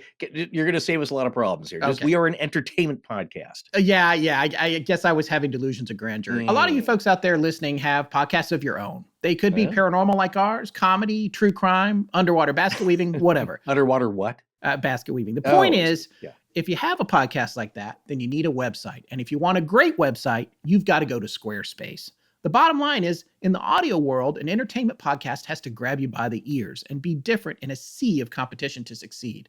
And having a solid web presence is no different. And that's where Squarespace comes in. We love it because it allowed us to custom build a cool and engaging website that we can not only be proud of, but that catches visitors' attention, invites them to stay, and explores and adapts to our constantly changing needs. More and more today, podcast listeners are wanting exclusive areas to get specialized bonus content, and Squarespace makes this easy with their member areas. They make it easy for content creators to monetize their content in a way that fits with their brand. It allows podcasters to generate additional revenue from their shows. They also make it easy to connect all of your show's social media accounts. This is critical. You want your listeners to know when a new show is posted, what it's about, or if you're doing a special behind-the-scenes live special in the member area. Squarespace's social media integration makes all of that a piece of cake. And another thing that's great about Squarespace are their analytics. It doesn't matter what you're doing if you have no idea what's resonating. Squarespace's analytics will show you exactly what's resonating, so you can make better choices about what your audience likes to hear most. And you can use that info to develop a marketing strategy or inform what you want to talk about on your next show. Squarespace is an invaluable tool for your podcast or any business, really. Everything you need to back your show up and help it grow. Check out squarespace.com/legends to get a free trial. And when you're ready to launch your new website, use the offer code LEGENDS to save 10% off your first purchase of a website or domain. That's squarespace.com/legends for your free trial. And when you're ready to launch, use the offer code LEGENDS to save 10% off your first purchase of a website or domain. I'm still slowly savoring one of our favorite Wondrium courses, like a box of chocolates, and that's the American West History, Myth, and Legacy. We do love our Western lore. All right, which one are you on now? Well, partner, me and a very good friend of mine visited the Alamo in San Antonio, Texas a couple of years ago, so I'm enjoying episode 8, Rebellious Texas and the Alamo. Ah, yes. Remember the Alamo. Well, I do remember it because it was a super cool place to visit, and it's surprisingly, it's right downtown in the middle of the city. Well, why don't you enlighten us, Davy? Okay, quick history lesson. In 1836, American settlers rebelled and declared Texas an independent republic. Santa Anna responded to the Texas rebellion by leading an army of 6,000 men on a forced march north. The American and Mexican forces met at the then crumbling and half-ruined mission church of San Antonio de Valero, better known as the Alamo. Only 150 rebels led by William Travis and Jim Bowie defended the Alamo. After a 13-day siege, Santa Anna's army overwhelmed the defenders and killed the survivors, losing 600 of his Mexican troops. A second army, led by Mexican General Jose de Urrea, defeated a Texan force in the town of Goliad. Urrea had massacred 371 prisoners of war just as Santa Anna had killed all the survivors at the Alamo.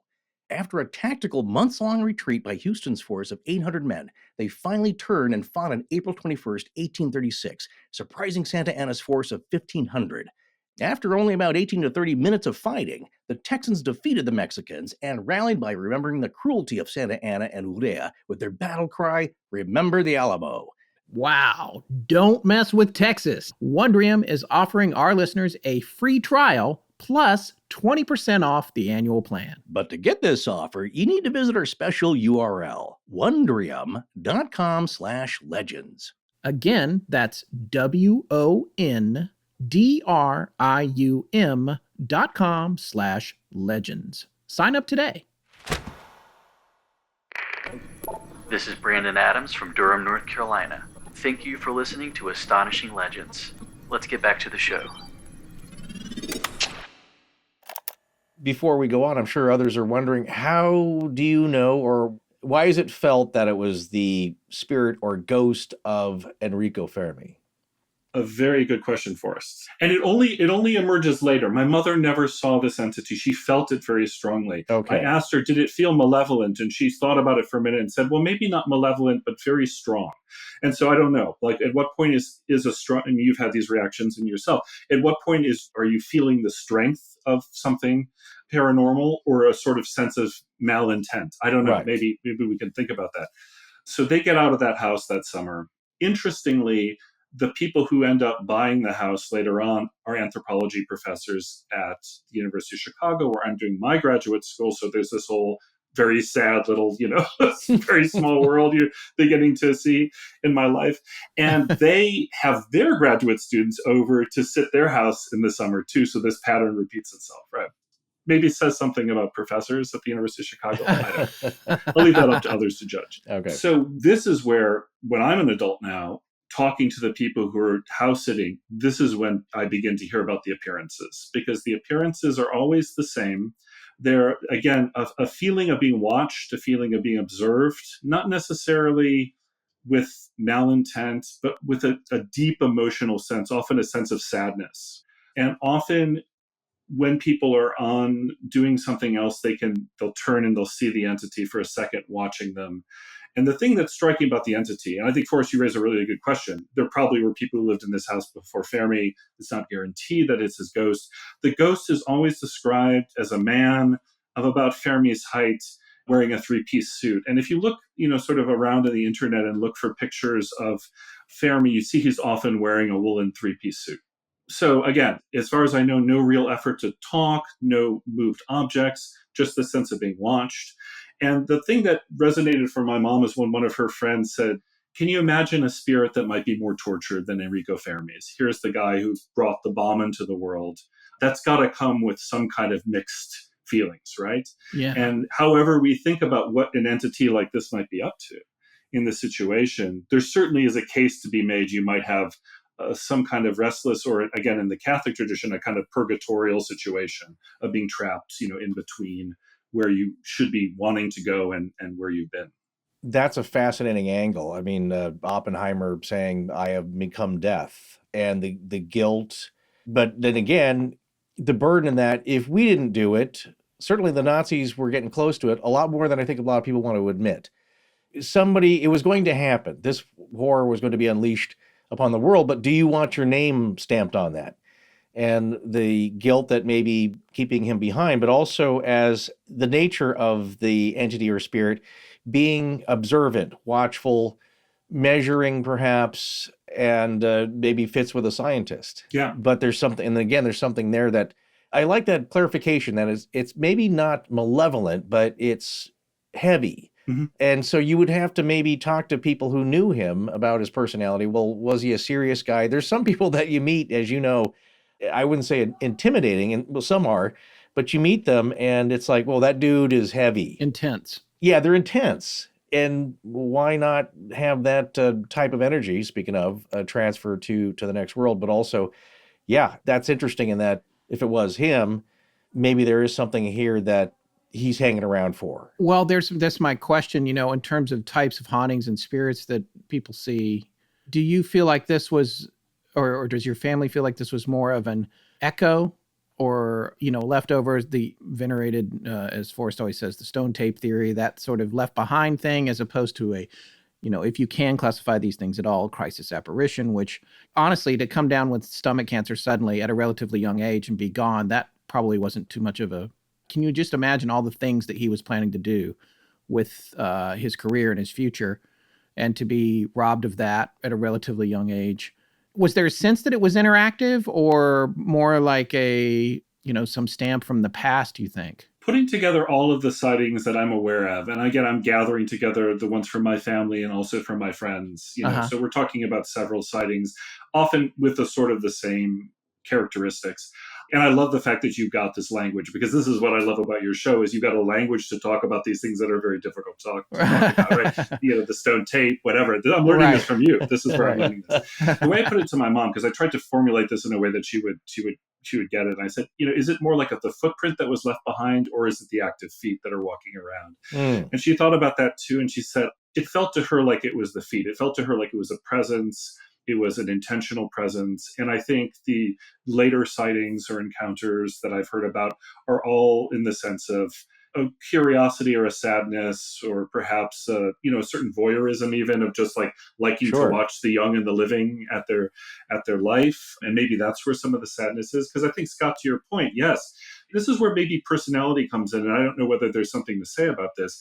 Does the personality you have in life in any way influence where you might be in an afterlife setting? Right. What I found out about Fermi is that apparently he was a very positive person. Everyone talks about him having a pretty sunny disposition, being generous and kind, but also being super intense. There are all these stories of him. He would give people a penny. Anyone could get a penny from him, which probably, had a little bit more buying power back in the 50s and 40s than it does today. Penny doesn't sound like much. He would give anyone a penny who could find any flaw in his English. Anybody who could find he wanted to be very precise in his English. If anyone saw him making a mistake, he'd give them a penny. So those little games he was playing. And then you hear these stories also about where, he's at a dinner party and somebody is cutting the bread and he's like, no, I've got a better way to cut the bread. Right. And just, a little bit compulsive, a little bit kind of controlling. Right. And again, I can't imagine anything that's more challenging to one's sense of control than death, right? And that's the ultimate, we imagine. And in that sense, the idea of being without control, I don't know, does that create a kind of existential dilemma that traps people there? I was about to mention that because, imagine somebody, and again, you'd have to know, everybody paints with broad brushes, the personalities of scientists. And certainly I'd read a really good in-depth article with a poll a few years ago about how many scientists, people, bona fide scientists, soft sciences and hard sciences, and how many of them were spiritual people, considered themselves that way, even believed in God or had a Christian background or just in general spirituality, but told nobody because that doesn't go well within your own circles of your peers.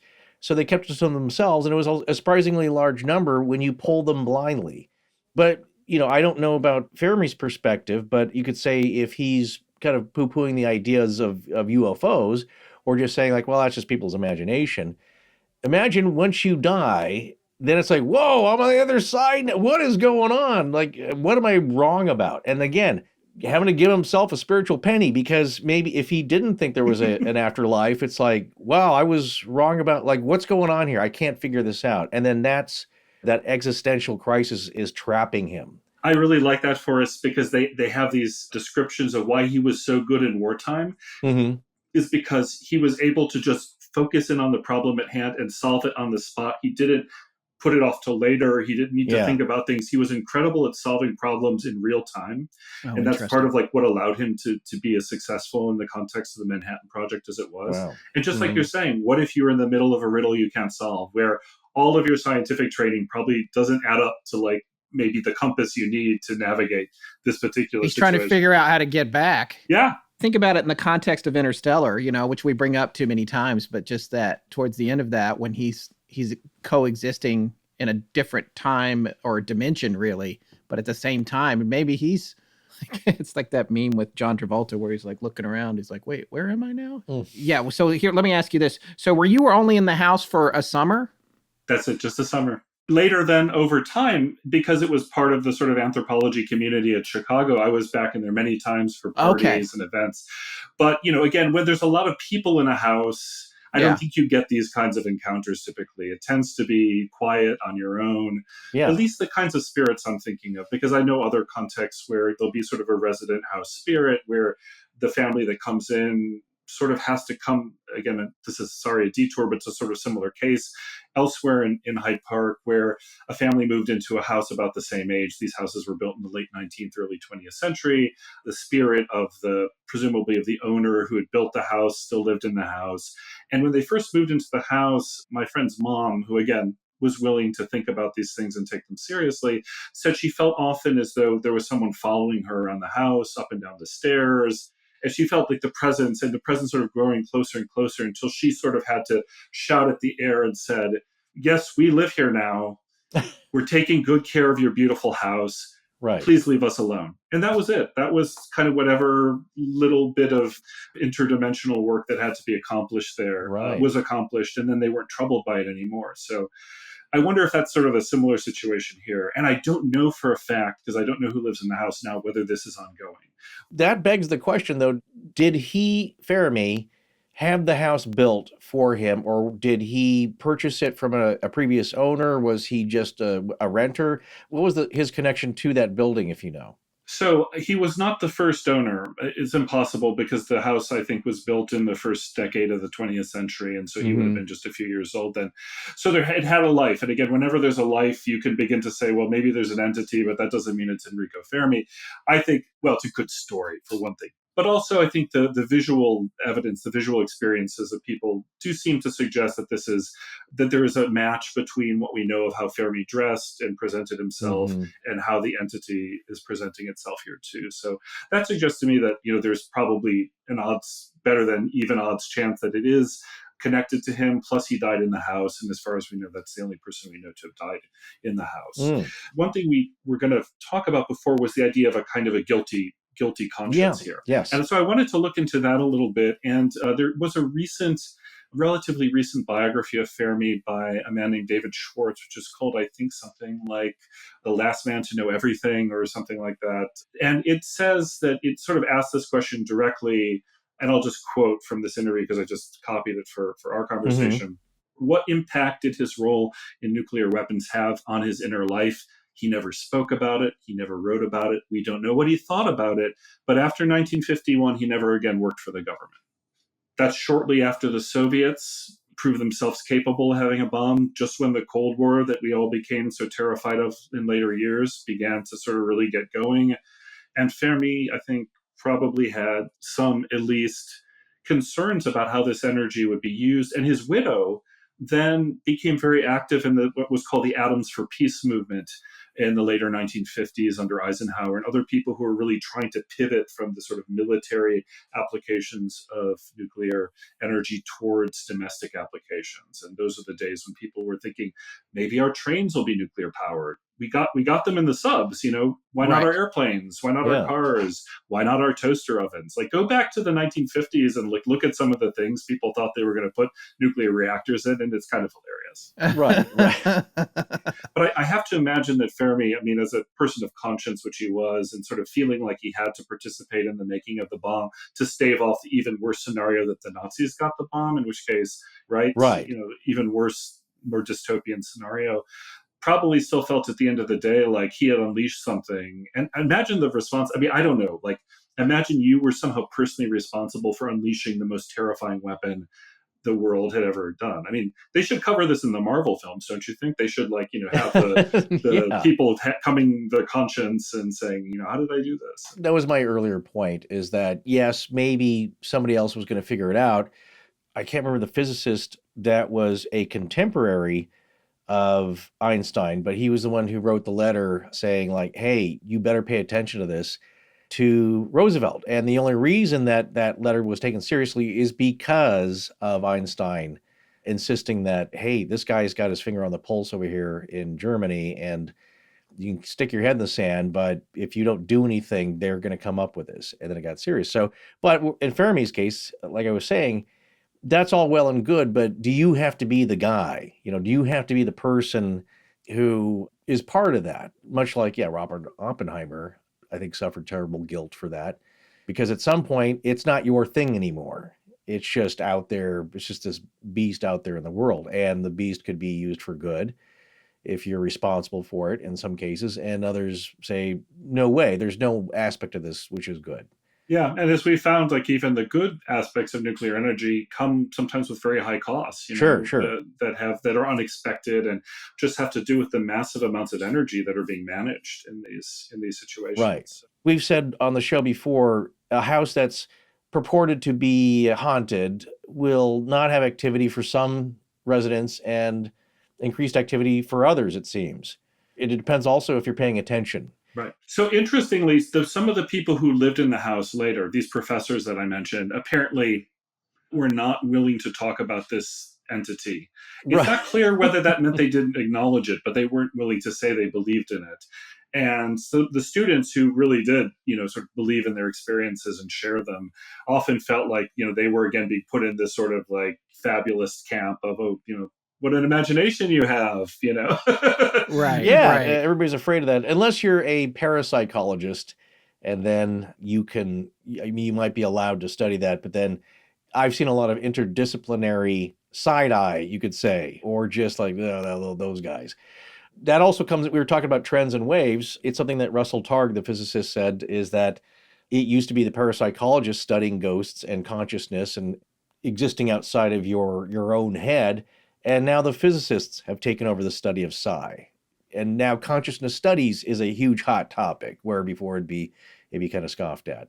Yeah, it's like if Fermi could listen in on all the academic talk, maybe that's what's keeping him around too. It's like he's getting journal updates for free, just being a ghost there. I mean, my gut feeling is kind of what is something similar to what Scott said earlier on, which is just an incredibly ambitious person who, yes, he had won the Nobel Prize, so there's nowhere else to go in physics except there. So it's it was just victory lap after victory lap after that, right? Right. But I mean, I feel like this personality type, from what I've read and the biographies and stuff, suggests a man who had a lot more to do. Was just getting into high energy physics, was just building those cyclotrons out west of Chicago at Argonne National Lab that would later, help us to find all the little bits and pieces of the universe. That was all work he was helping to pioneer too, and probably my sense of the sadness is probably that brilliant life being cut short, and wanting to hold on to it, right? Wanting to hold on to, an amazing life. The YOLO FOMO. He's got the fear of missing out, and his one stuck life now is only being able to look back and hoping that somebody comes along that is talking about something interesting that he can eavesdrop on, be the fly on the wall, and then who knows, maybe there's a just a slightly, not mischaracterizing the guy, but just it's his own version of Big Brother, right? He's getting to watch people kind of come in and pass through and live their lives. So I feel like the lesson for the audience in this is, if you want to guarantee a relatively smoother transition to whatever comes next, is actually not to excel too much, but just to kind of live a quieter, possibly more mediocre life. Yeah. One that you're like, oh, it's okay, I did that one. Maybe the next time around will be a little bit better. Like, that's probably more the thing you want to be. That's the message. That's the vibe you want. I did have one or two other questions. Like, in terms of this, you were very young. Is this a memory that you have, or do you only know about it because your family has told you about it later in life? this has been one of those family stories that I've heard about, since, remember when you saw the ghost? Right. I feel like I've got a decent memory for my youth, but this is not something I remember. I actually remember some things that happened around that time, but not this specifically. And when I asked my mom about that, she's like, you thought you saw your dad. You thought you were seeing your dad. It wasn't, in any way a traumatic memory. She felt as though maybe this sort of speaks to this not being a hostile energy. I seemed to be happy enough in the house. I wasn't scared. I wasn't crying. I wasn't showing up with mysterious cuts and bruises. This was not a Sally House scenario here. This was, everything was pretty tranquilo for the most part. But my mom, for whatever reason, was very alert to this. And again, that's why I wanted to mention her background, her family background, the sort of ambient Catholicism of the ethnic neighborhoods of the southwest side of Chicago, because I do think there's a relationship to the afterlife there that was more intimate than how most of us, in modern Western life conceive it. Do you have family photos you could share with us that we could post to the website, perhaps? Oh yeah, I could send some photos from that time period. Yeah, that would be great. I'd be happy to. Yeah, I'd be happy to. And again, I think it's been nice to sort of think through these things with you, because I do find that one of the nice things about the world that you've created, the network you've created through this podcast, is it's a place you can talk about these experiences where you don't necessarily feel like you're a crazy person. Yeah, there's a degree of acceptance and empathy and understanding that is really refreshing, because, come on. And I'm telling you this not just as a person, but as a social scientist too. The abundance of evidence of some kind of afterlife existence is so massive. Isn't that the message of your podcast in a way? Yeah. Just to appreciate the fact, take a minute to appreciate this world is filled with wonder. And in these hard times, these existentially challenging times that we're living in, there's sort of never been a more important time to draw upon that wonder, because part of that wonder is being able to actually fashion a different kind of world, right? Yeah. If we can do it in the imagination, maybe we can do it in reality. There's a part of me that thinks, okay, here's what has. We did cover the Fermi paradox on the show. We are known to be open-minded in this plane of existence. It's possible we're known to be open-minded in other planes as well. And I can't help but sometimes wonder a little bit over these years. And we did this call for stories, and you call in. And sometimes I wonder if Fermi isn't in the driver's seat and wanted the world to know, at least the world that the portion of it that listens to our show, that he was still around, or he would made himself present after he had passed away, and that we're all just being manipulated. One of the reasons that it'd be worth sharing this story here is because when I was searching for Fermi's ghost, I couldn't find anybody who had written about this story, Haunted Hyde Park. It's such a small little intimate story, but it's the kind of story that I imagine everybody's got in their family a story like this, right? And that's when you think in aggregate, there's no way you can deny that all of these things are going on. Well, I have one last question for you. It's a question I've been wanting to ask someone in your position and with your credentials for quite some time. Do you go by Dr. Boyer, Professor Boyer, Dominic? How should we refer to, if we have someone on like you that has a doctorate, but is also, I would take it, a professor? How would you prefer to be referred to? Well, I think it's a very nice kind of honorific to say doctor or professor. And I think, especially in the student situation, the hope is that they show you the respect to use your doctor, your professor, which I think of as kind of interchangeably. But if you're in Germany, for example, you're either professor or doctor, or professor doctor, or professor doctor doctor. There's a lot of different permutations there. Oh, really? Because in Germany, those things stack. You want to get credit for all the doctors you have, and so there you'd have a German guest on, and if you didn't say professor doctor doctor, they might be, well, what about my other doctor? What about my giving me short shrift here.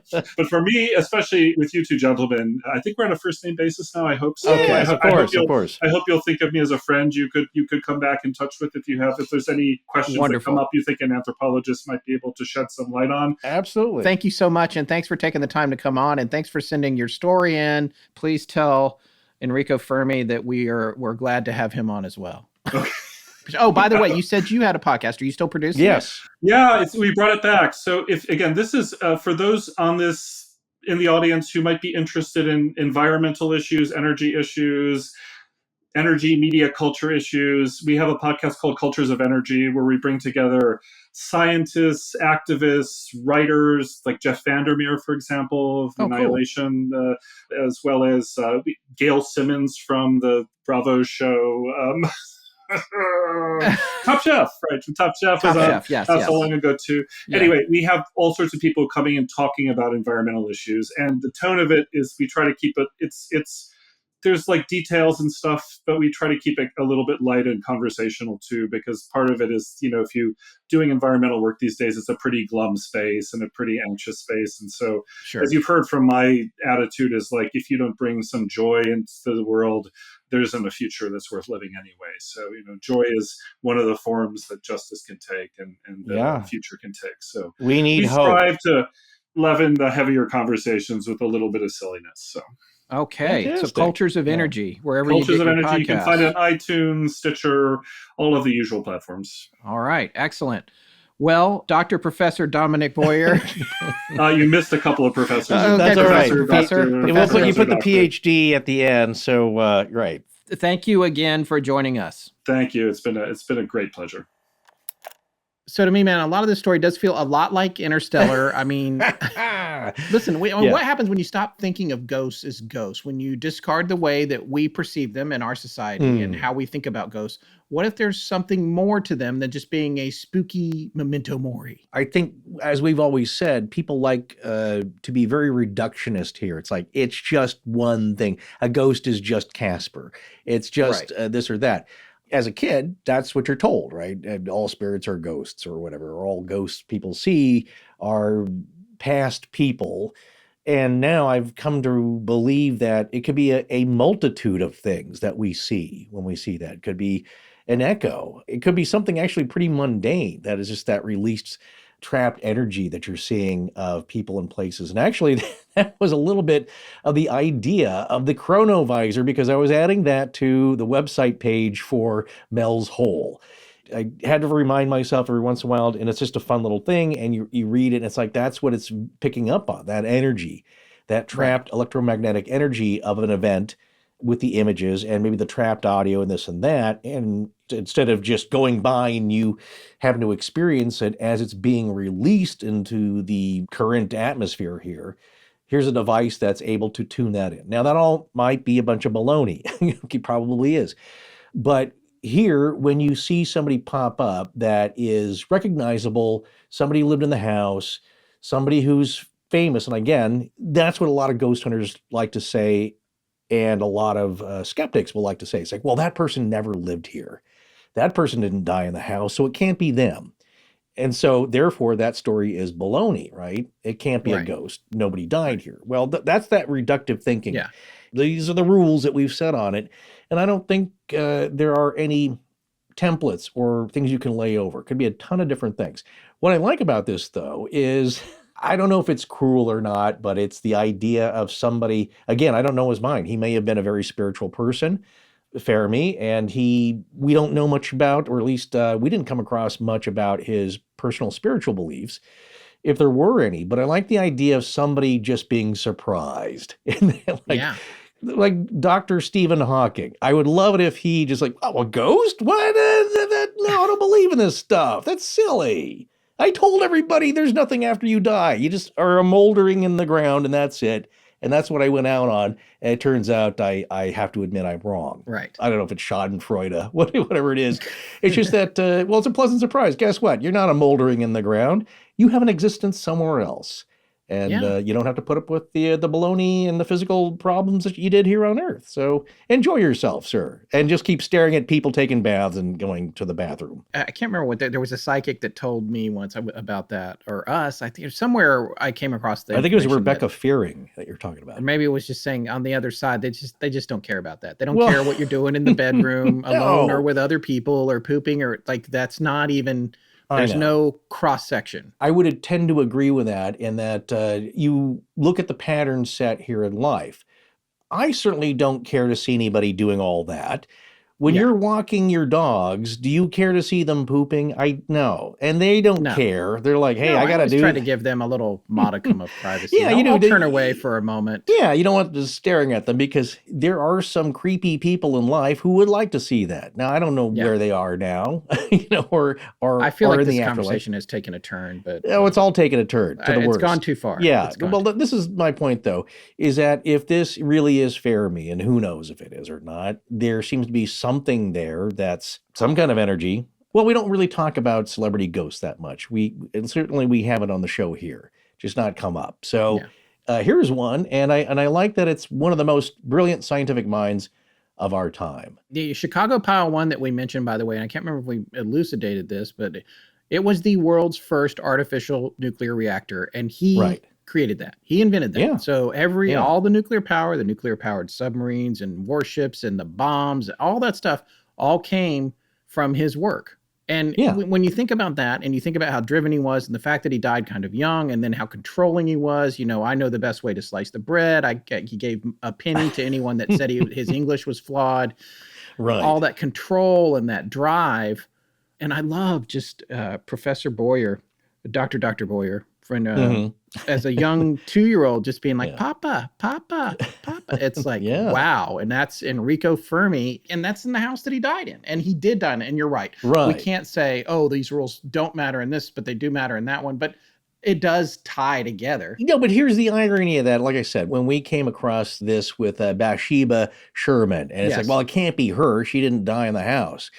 Maybe that is the case. I don't know. But my point is that, are they locked and trapped in some space? Maybe they are. And in this case, maybe they can roam around.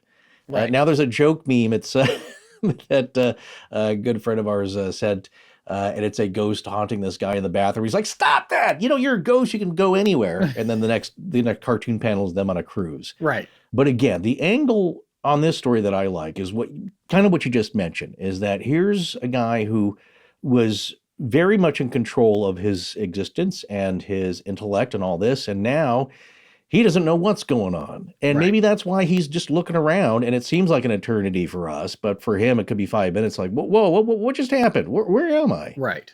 So my last thought here, again, it may be an answer to Fermi's question or the Fermi paradox for his own sense of spirituality or lack thereof, in that he received an answer, but it's finally an answer he doesn't understand. And that concept for me can be best encapsulated in a quote that we've said on the show before. And it comes from philosopher John Dryden and writer.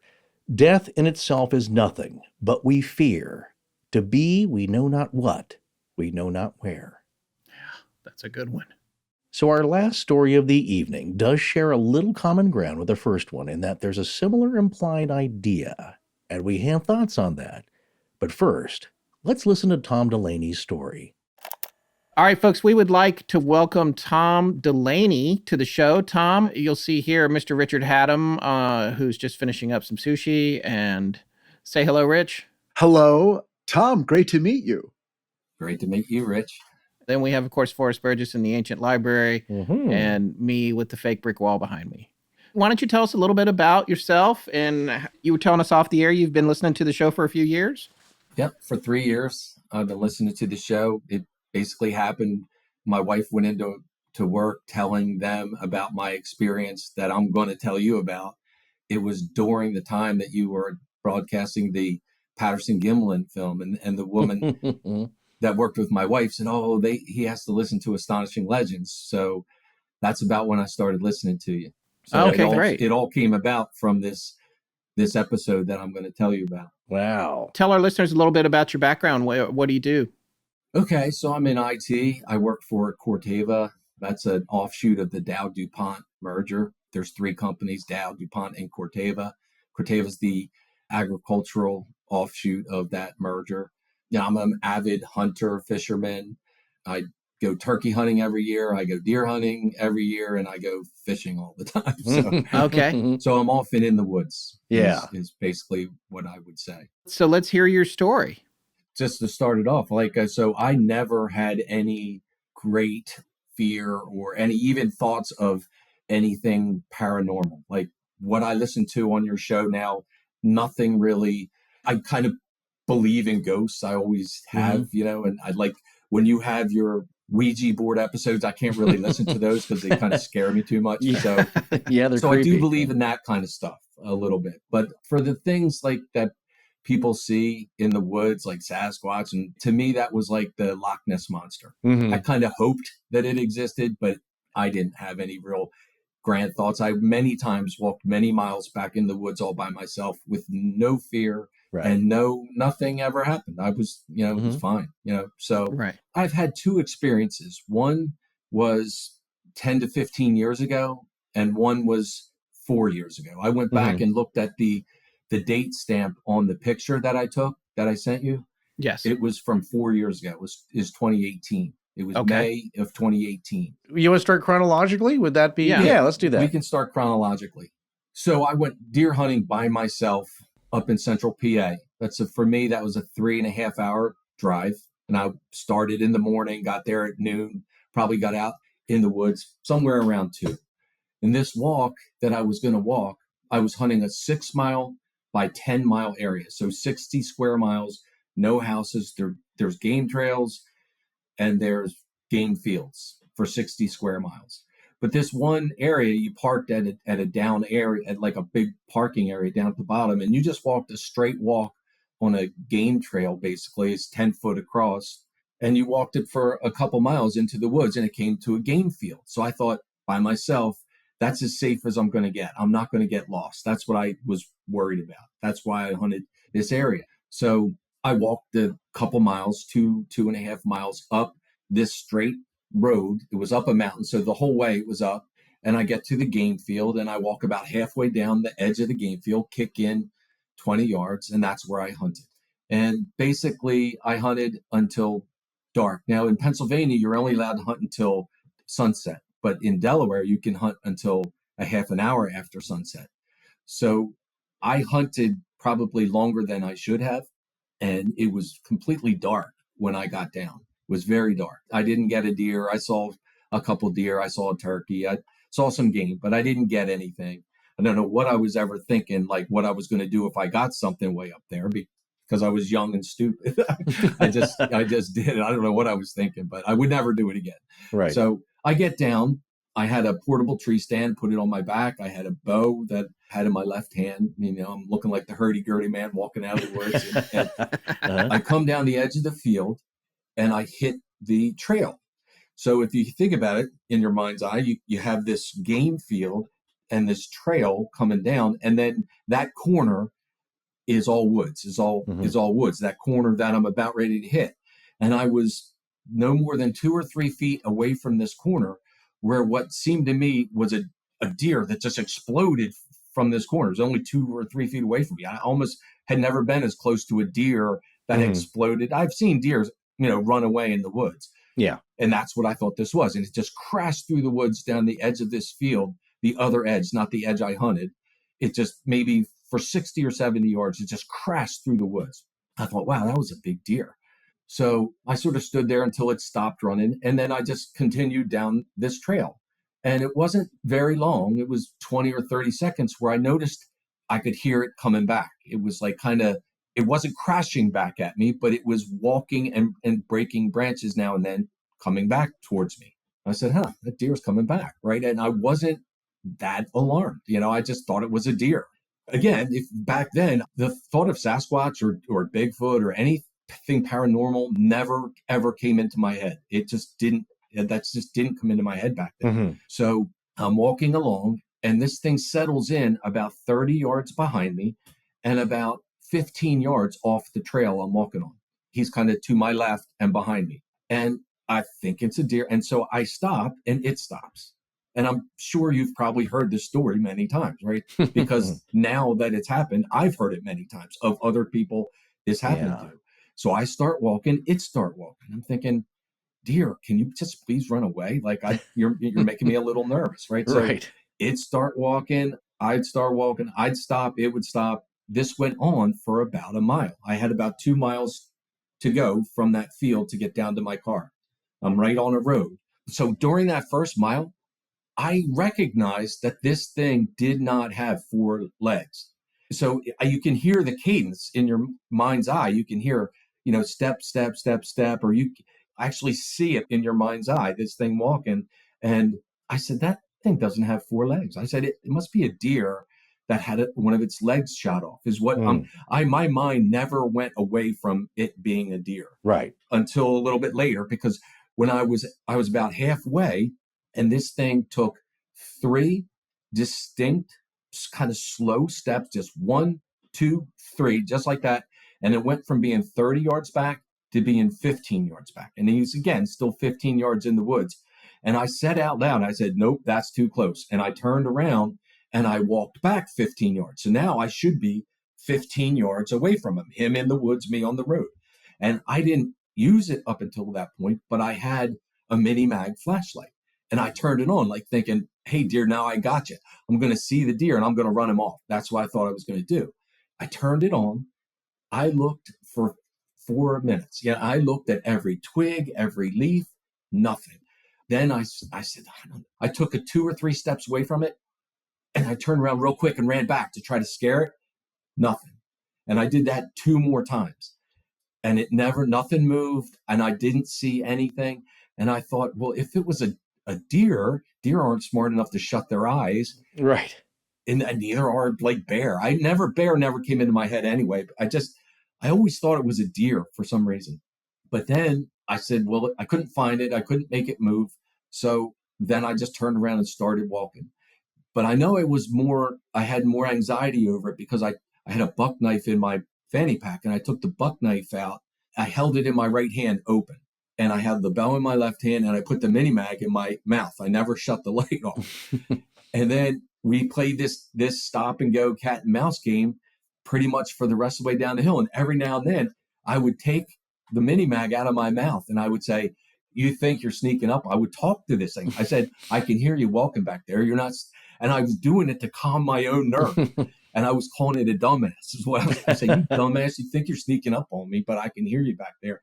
Again, was doing this to calm my own nerves. When I got to about 100 yards away from the car, the hill walked down to my car. So it went like from a ridge and it walked down to my car, and it stopped. It stopped following me.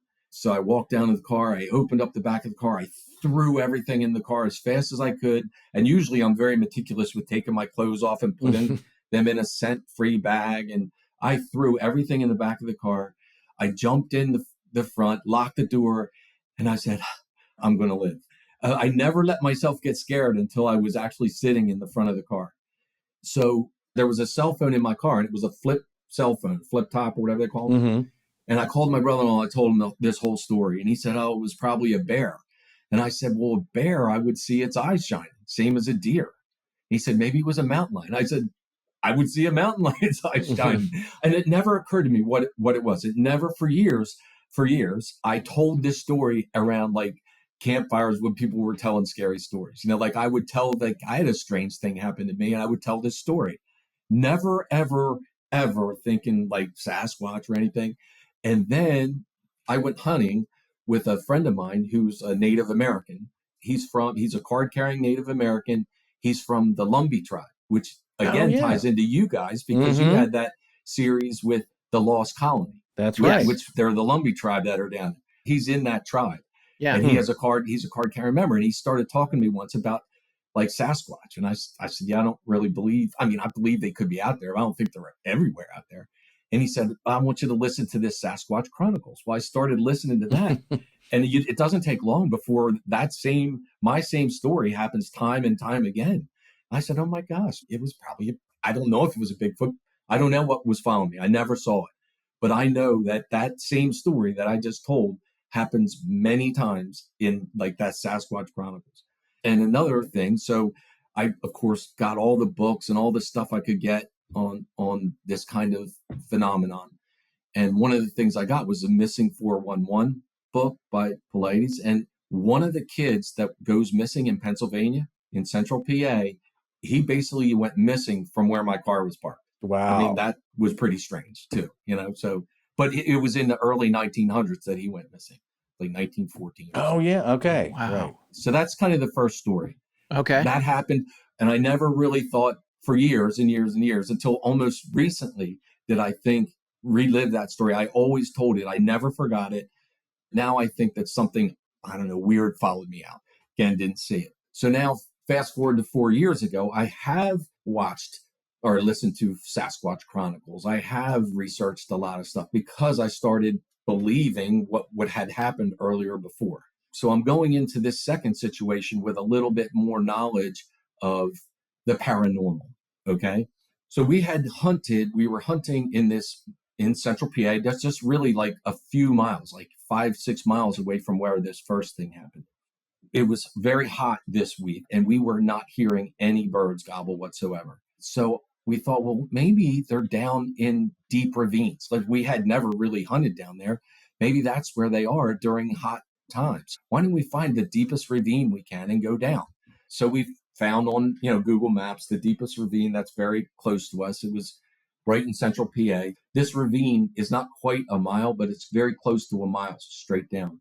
When I say straight down, it's you have to go down on your back and your backside. You unload your gun and just basically slide down, and you're going down, down. And before we started, I said to my buddy, "Are we really going to do this?" And he just sat down and slid down the first 20 yards, and we started going down. We weren't very far in. We were maybe quarter of the way in, and down below us, and maybe to our left, we heard this whining sound. And it was going on and on. Finally, I turned to my friend, my hunting buddy, and I said, "What's that? Like, what is that sound?" And he looked at me and he said, like, with a question, because it wasn't real clear what it was. He said, "Chainsaw?" With like a question in his voice. And as soon as he said the word chainsaw, we heard crack, crack, crack, boom, boom, boom. It was almost on cue. We said chainsaw, tree fell. Then we heard the whine again, but this time, the first time the whine had gone on for a minute more, maybe. The second time, right after the first tree fell, the second time we just heard the whine was like very, very short, like maybe 5 seconds, and then crack, crack, crack, boom, and then whine, crack, crack, crack, boom. Then so we heard it 2 more times, So, but after the first time, only very short whines before we heard the tree fall. And we had this conversation. Why would somebody, if you saw this hill, and I can send you like a Google's map, topography map of how steep this hill is, and it's just straight down. Why would somebody be cutting trees on the side of this hill? We were thinking, how are they getting this wood out? They're just, it seems impossible. How are you guys going to get out of the ravine if it was? Well, that comes up at the end of the story. Okay, all right. We eventually had to get out of the ravine. So we were, again, if you're hunting turkeys and you're not hearing turkeys, you'll do just about anything to try to figure out what you're doing wrong. But sometimes it's nothing; they're just not gobbling, whatever. Yeah. So, or sometimes it's everything. Who knows? We didn't hear a bird that week. So anyway, we keep going down, and we're hearing from time to time. We're hearing this whiny chainsaw. We get down to the very bottom, and if you can think about, like, if the hill is like the Grand Canyon, then the Colorado River, there was a creek down there. Was this a creek? But just to give you in your mind's eye, we went down the Grand Canyon, hit the Colorado, and we made a right-hand turn because the whining sound was on our left. We said, well, we're not going to go hunt turkeys towards somebody cutting wood over there. So we went to the right. We probably walked a quarter mile or so down along this creek, and it was flat. It was level down there. It wasn't like the hill was on our right. We were paralleling the hill. We came across these trees that were as big around as a man's thigh. They were snapped. They weren't cut with any chainsaw. They were snapped at about waist high. And they were in a pin straight line. I'm going to say that they were about 20 yards apart, 20, 30 yards apart.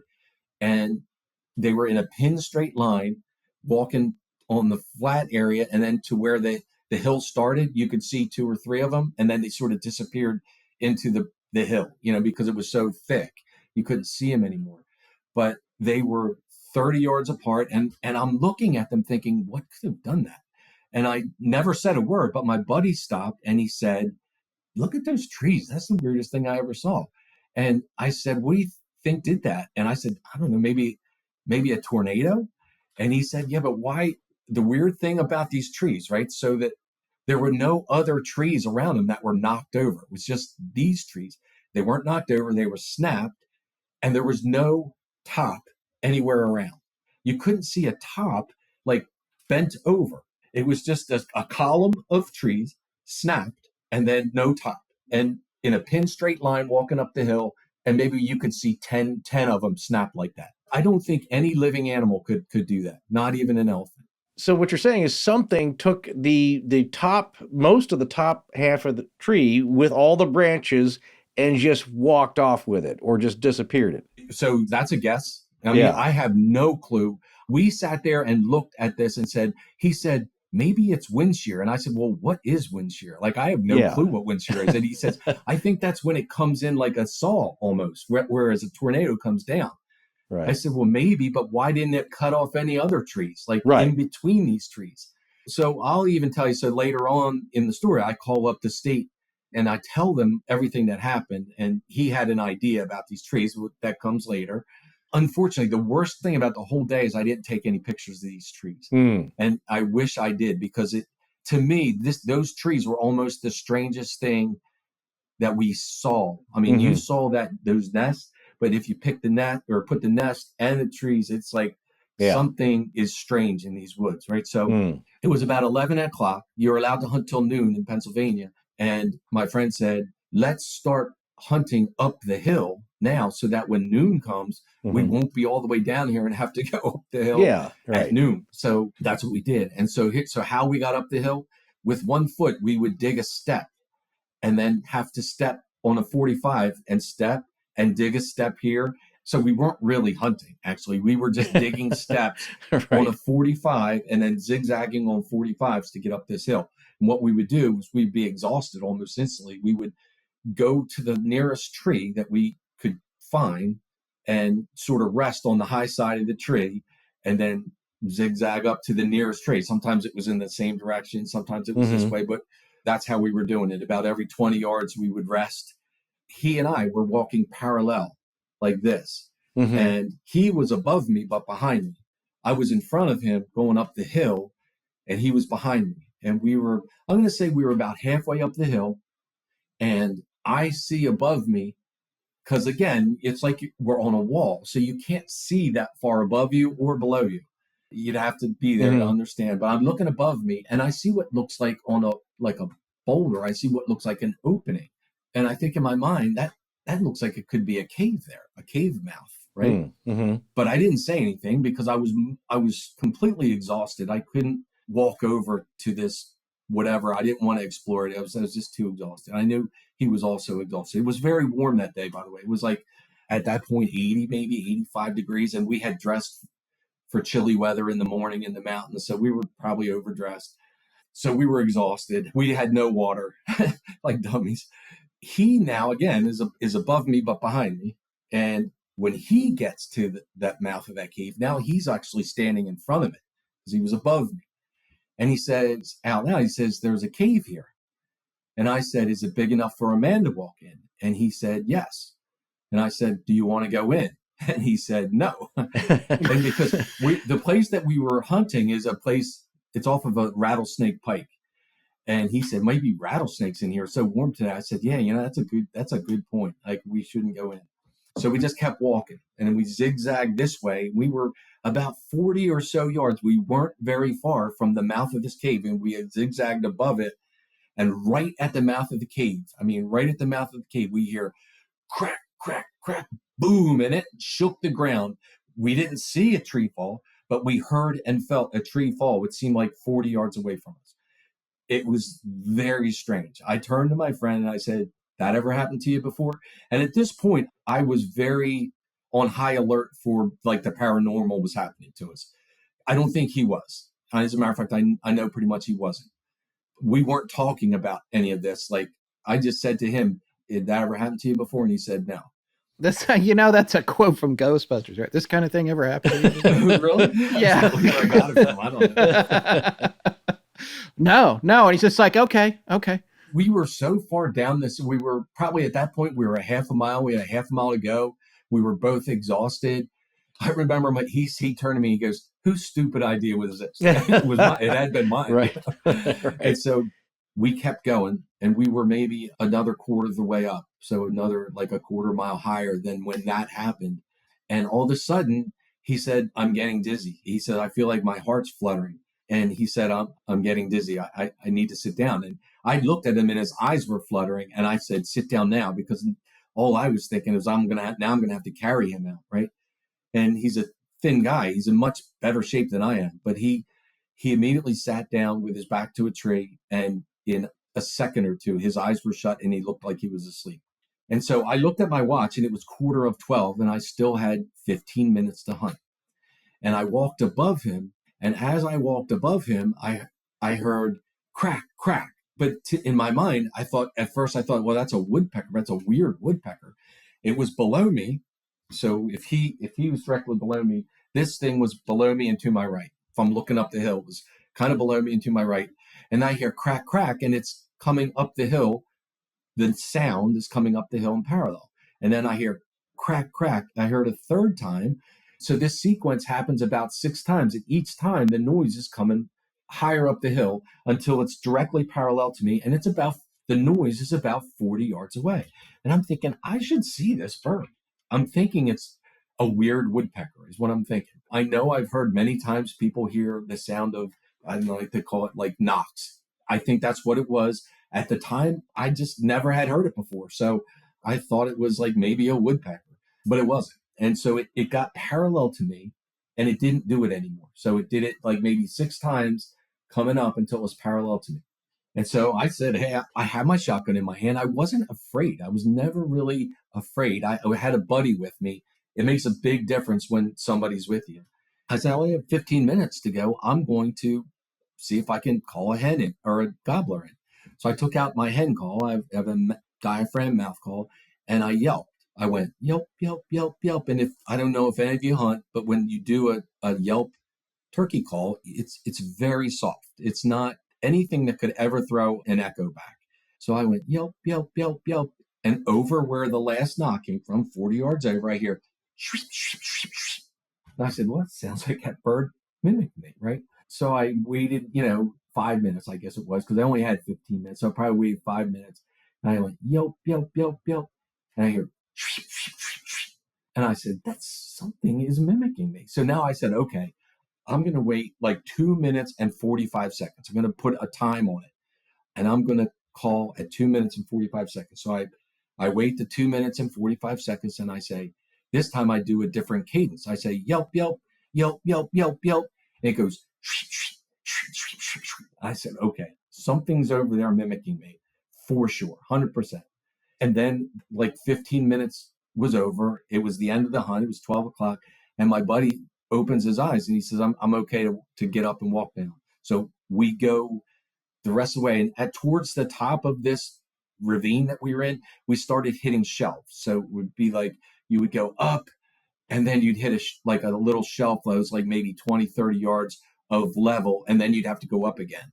And maybe we hit that like 4 or 5 times. But on like maybe the second shelf that we hit, we saw this nest, which I sent you the picture of. It was about probably 50 or 60 yards to our left. I said, Finn, look at that nest over here. So let's go look at it. He says, I'm not going over there. I'm not going over there. So I walk over there. The closer I get to this thing, all I can say is everything in my body said, don't go near this thing. I could not bring myself there was an opening to the front and it leaned down like this. I could not bring myself to go in and look in that opening. I couldn't do it.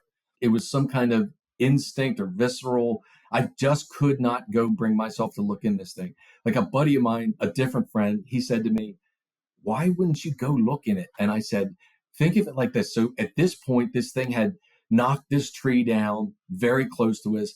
It had made knocking sounds. It had mimicked me. So I knew that I had been pretty close to this thing, whatever it was, a couple times during this day. And I said, think in your mind, if you think Dracula is in the woods and then you come across a coffin, are you opening that thing up? And that's the way about how I felt at this point. I just wanted to kind of get out of the woods, which we did with no issues. We got out of the woods. And the story is about almost over. I called up the state game land who sent me to the area where the state parks is, like 2 different law enforcement people. Called them both up and they said that the chainsaws were probably people like that were doing it for the state. And I said, why would they be doing it on the hill, this really steep hill? And he said, well, sometimes they have to cut trails through there. I said, well, how about the nest? I said, do you want to see pictures of it? No, I don't want to see. It was some crazy man living in there. Or he said it was probably a hunter. I said, like, this thing was on the steep hill, like a quarter mile down. I hunt. There's no way I would go to all that trouble to build this nest to hunt out of. I would just use a tree stand. There's just no way. Now, maybe if I was running from the law, there's a chance that I would build something like that to use as a dwelling. So, okay, I kind of had to give him that. I don't know what built this thing. I know it looks pretty strange. I know that if I was going to build something, I don't think it would look as helter-skelter as that nest looks. The trees that were snapped, he said there's a worm that eats the bark of a tree and they can snap off, and then the worms will walk down the tree and then get on the next tree. So it happens in a straight line. I said, well, that's all good, but there were no tops to the trees there. Right. And he said the only thing that he was very interested in was these trees snap. That's kind of weird. And I said, well, how about the mimic? How about the thing mimicking me? He said, I have no idea what that was. He was trying to give me reasons. And at the end of it, he said, listen, it sounds like you want me to say you might have had like a Bigfoot encounter. And I'm not saying that. I don't believe them. I think it's crazy. It's just, they're not out there. So that's what happened there. Now, the one last strange thing in this story was that 1 week later to the day, so this happened like on a Thursday or something, 1 week later, I was fishing in downstate Delaware, Marshy Hope Creek, with a different friend. I had not told him anything had happened. I had not spoken about any of this. And we're fishing along this creek. In front of us, like 80 yards in front of us, this gigantic oak tree, about 3/4 of the way up, this great big limb just goes snap, snap, snap, snap, snap. And then it goes all the way down to the regular base of the tree, what I don't know what you call it, the main of the tree. It snaps all the way down, then it breaks off, and it just tumbles down to the ground. It was a gigantic limb. And my buddy, he looks at this. We both watched it as it actually broke off of the tree and then came all the way down. And he said, that was weird. And then he sort of just put his head down. We were in a canoe, and he just thought about it for a while. And it took him about a minute. He goes, you know why that was weird? And I said, why? And he said, because that was a completely healthy branch. It had green leaves all over it. It was completely healthy. And it just broke off and just slowly tumbled to the ground 80 yards in front of us. And I immediately thought, okay, somehow these things can communicate to each other. And that's what I thought. Now, maybe everything that happened in the story was just, a tree fell, because trees fall all the time in the woods. And I don't know about the nest and the mimicking, but you know what? Like, there are natural things happen in the woods. And maybe it just so happened that this sequence of weird things happened to me, but I don't think so. My gut feeling says it was something very strange in the woods that day. There's no tops to the trees. Like I said, if it's a beetle, if it's a worm, if it's the wind, whatever, something's not going to carry away all the treetops, especially in a straight line with no other trees on either side being affected, you would think. Okay. Right. I can understand certain parts of it. And yeah, so the state wildlife guy, it sounds like, well, I got explanations up to a point, and it's going to have to stop there. But I mean, the shelter, we'll have this posted on the webpage for this episode. And it does look messy like an Animals, right? That's what I would say. Yeah, it's not easy to get to and not easy to get out of. How tall was it at the apex? Taller than me. I'm going to say like maybe 8-10 feet. Really? Something like that. Yeah. Okay. It was very long. Mm-hmm. At that point, I just had enough of being in those woods. I just wanted to get away from it. I found Rattlesnake Pike. Were you somewhere outside of State College then for this, or over that? Yeah, above State College. I can tell you, if you're looking Rattlesnake Pike, I don't really care if anybody goes there. I hope they go there and see what I don't think I'll ever walk back down there again, because it was so taxing. And even 4 years ago, I actually had COVID pretty bad, so I was in the hospital. Okay. I don't think my lungs could go down there anymore. I don't think so. If you go off of Rattlesnake Pike on Governor's Ridge Road, okay, you'll see Governor's Ridge on the right of Governor's Ridge. Look how steep that ravine is. That's the ravine we went down. Okay.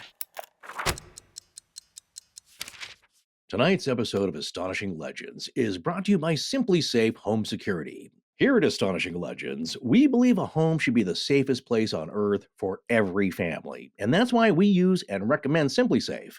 Simply Safe is advanced whole home security that puts you, your home, and your family's safety first. And here's why I love it.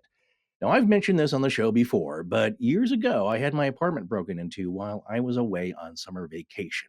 And They cleaned out most of my valuable items, including my heirloom photo gear. And if you've ever been burglarized, you know it's one of the worst feelings in the world. You also know that it's just not enough to lock your doors and windows because those can be forced open. I've also got neighbors all around me, and you know that you just can't count on anyone to spot suspicious behavior and then make the effort to call the police. So yeah, you bet I wish I had Simply Safe available to me back then, a total home security system that has all the high technology of the super expensive brands, along with 24/7 professional monitoring, and I can get it all at a really affordable price. And the icing on the cake was that I set it all up myself in under an hour. Ooh, man, that makes me feel awful for you when I hear that story. Yeah. And also a little mad. I mean, the cameras, it's so lame. Mhm. Well, I'm glad for you because now, whether you're home or away, you're also protected round the clock and can now feel safe and relaxed. Yes. And you're right. I've been with an expensive security company, and you can't beat a professional monitoring plan that's affordably priced at $1 a day and with no long-term contract or hidden fees. Feeling safe at home while you're asleep or worry-free away having fun shouldn't break the bank. And you know me, I love it when advanced technology gives you the upper hand. So check this. Simply Safe uses proprietary video verification technology so that monitoring agents can visually confirm the threat in order to get higher priority 911 dispatch. I love it. Well, everyone nowadays should feel lucky that you can customize the perfect system for your home in just a few minutes at simplysafe.com/AL. Go today and claim a free indoor security camera plus 20% off with interactive monitoring. Go to simplysafe.com/AL. Hi, I'm Robin, and when I'm not running from the Jersey Devil, I'm listening to Astonishing Legends. Now, let's get back to the show. Here's what's interesting is that I would have expected maybe a wildlife explanation for this haphazard, scruffy-looking shelter.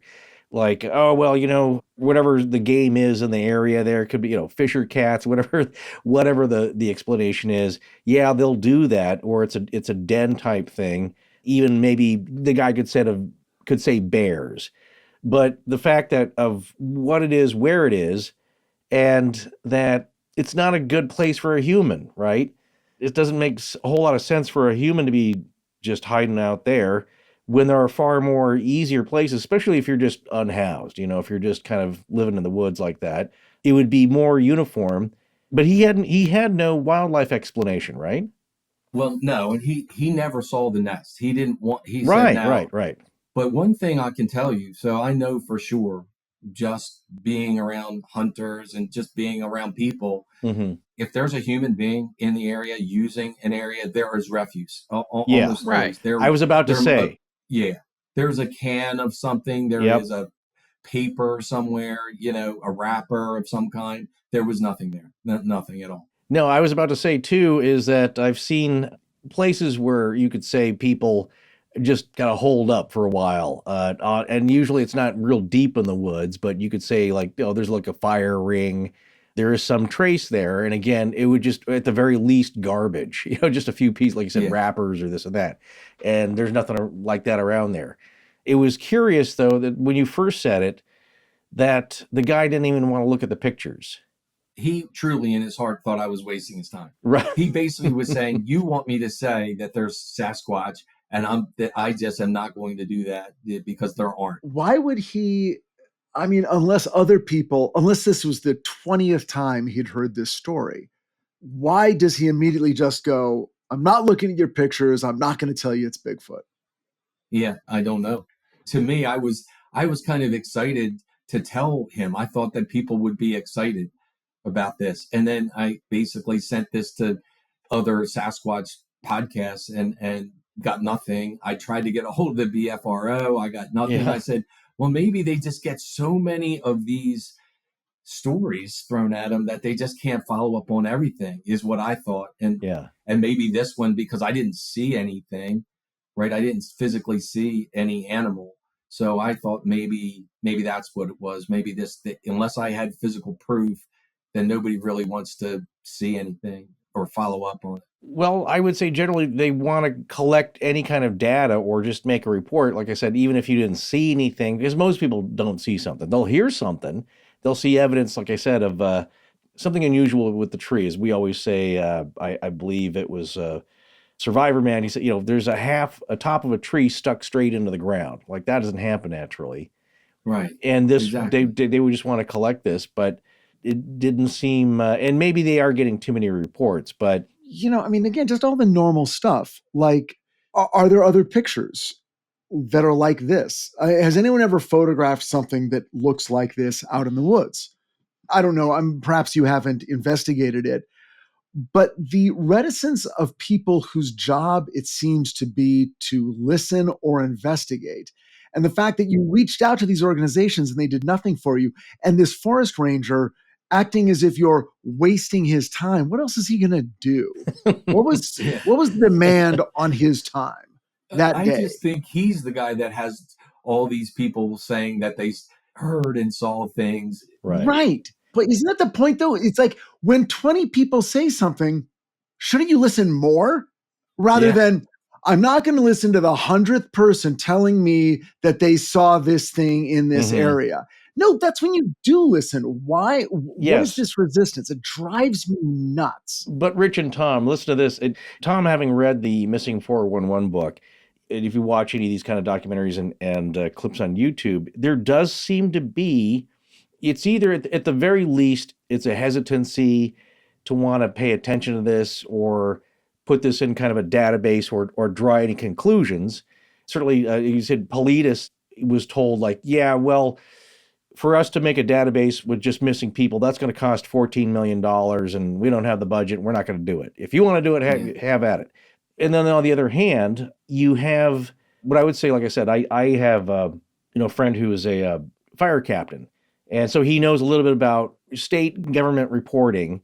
And he says, there's just no category. Now, of course, it's all online, right? Because that's an easy way to filter and funnel and keep a database. And he says, there's no pull down category for Sasquatch. There's no, I don't want to take a report because I don't want to write anything special. I don't have time to deal with this. And that's not a category. Like my friend, I've said this before, the category is bear walking upright. He said, that's about as close as you're going to get. However, Tom, you noticed it does seem like there is, I would guess that Paulides is actually trying to intimate that maybe there is some kind of concerted effort amongst state officials, government officials to not investigate this at all, or that maybe they do know something going on or they just don't care but more so it seems like to him like something's going on here. So you remember, we've talked about it, the show The Night Stalker, Kolchak the Night Stalker. Yes, of course, right. Tom, do you know that show? Oh my gosh, yeah. Oh yeah. Okay.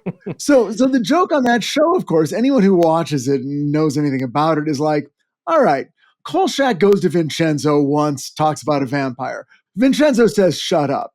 Then he comes back and he's talking about a zombie. By the time he gets to werewolf, don't you start to listen to Kolchak? And by the time he's talking about a headless motorcyclist, don't you just stop and go, okay, I know I just told you to shut up the first 11 times. Right. Maybe we sit down now and find out what your problem is.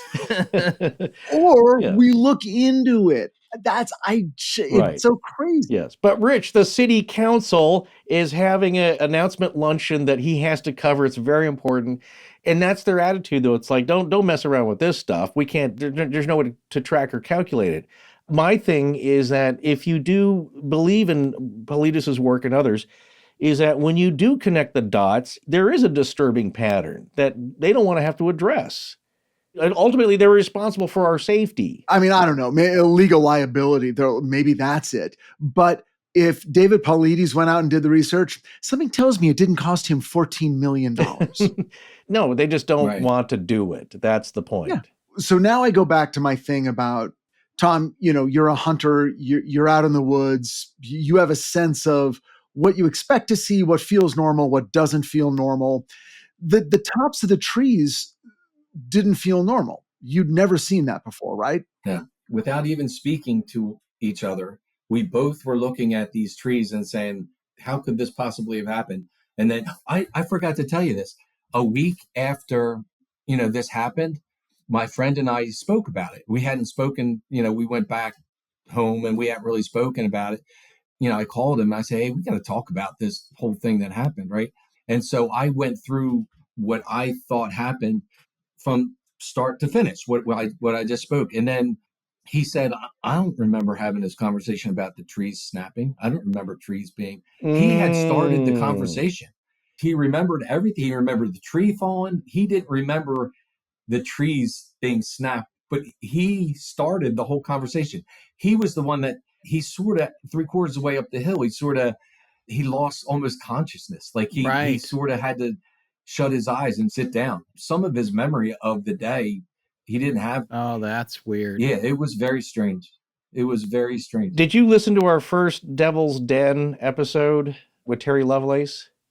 I don't know. Okay, well, remind me, like this was like all the different things that if it mentions like the devil or evil or not too far from this area, there is a place called Devil's Elbow. Well, there you go. There's nothing more devilish than an elbow, but yeah.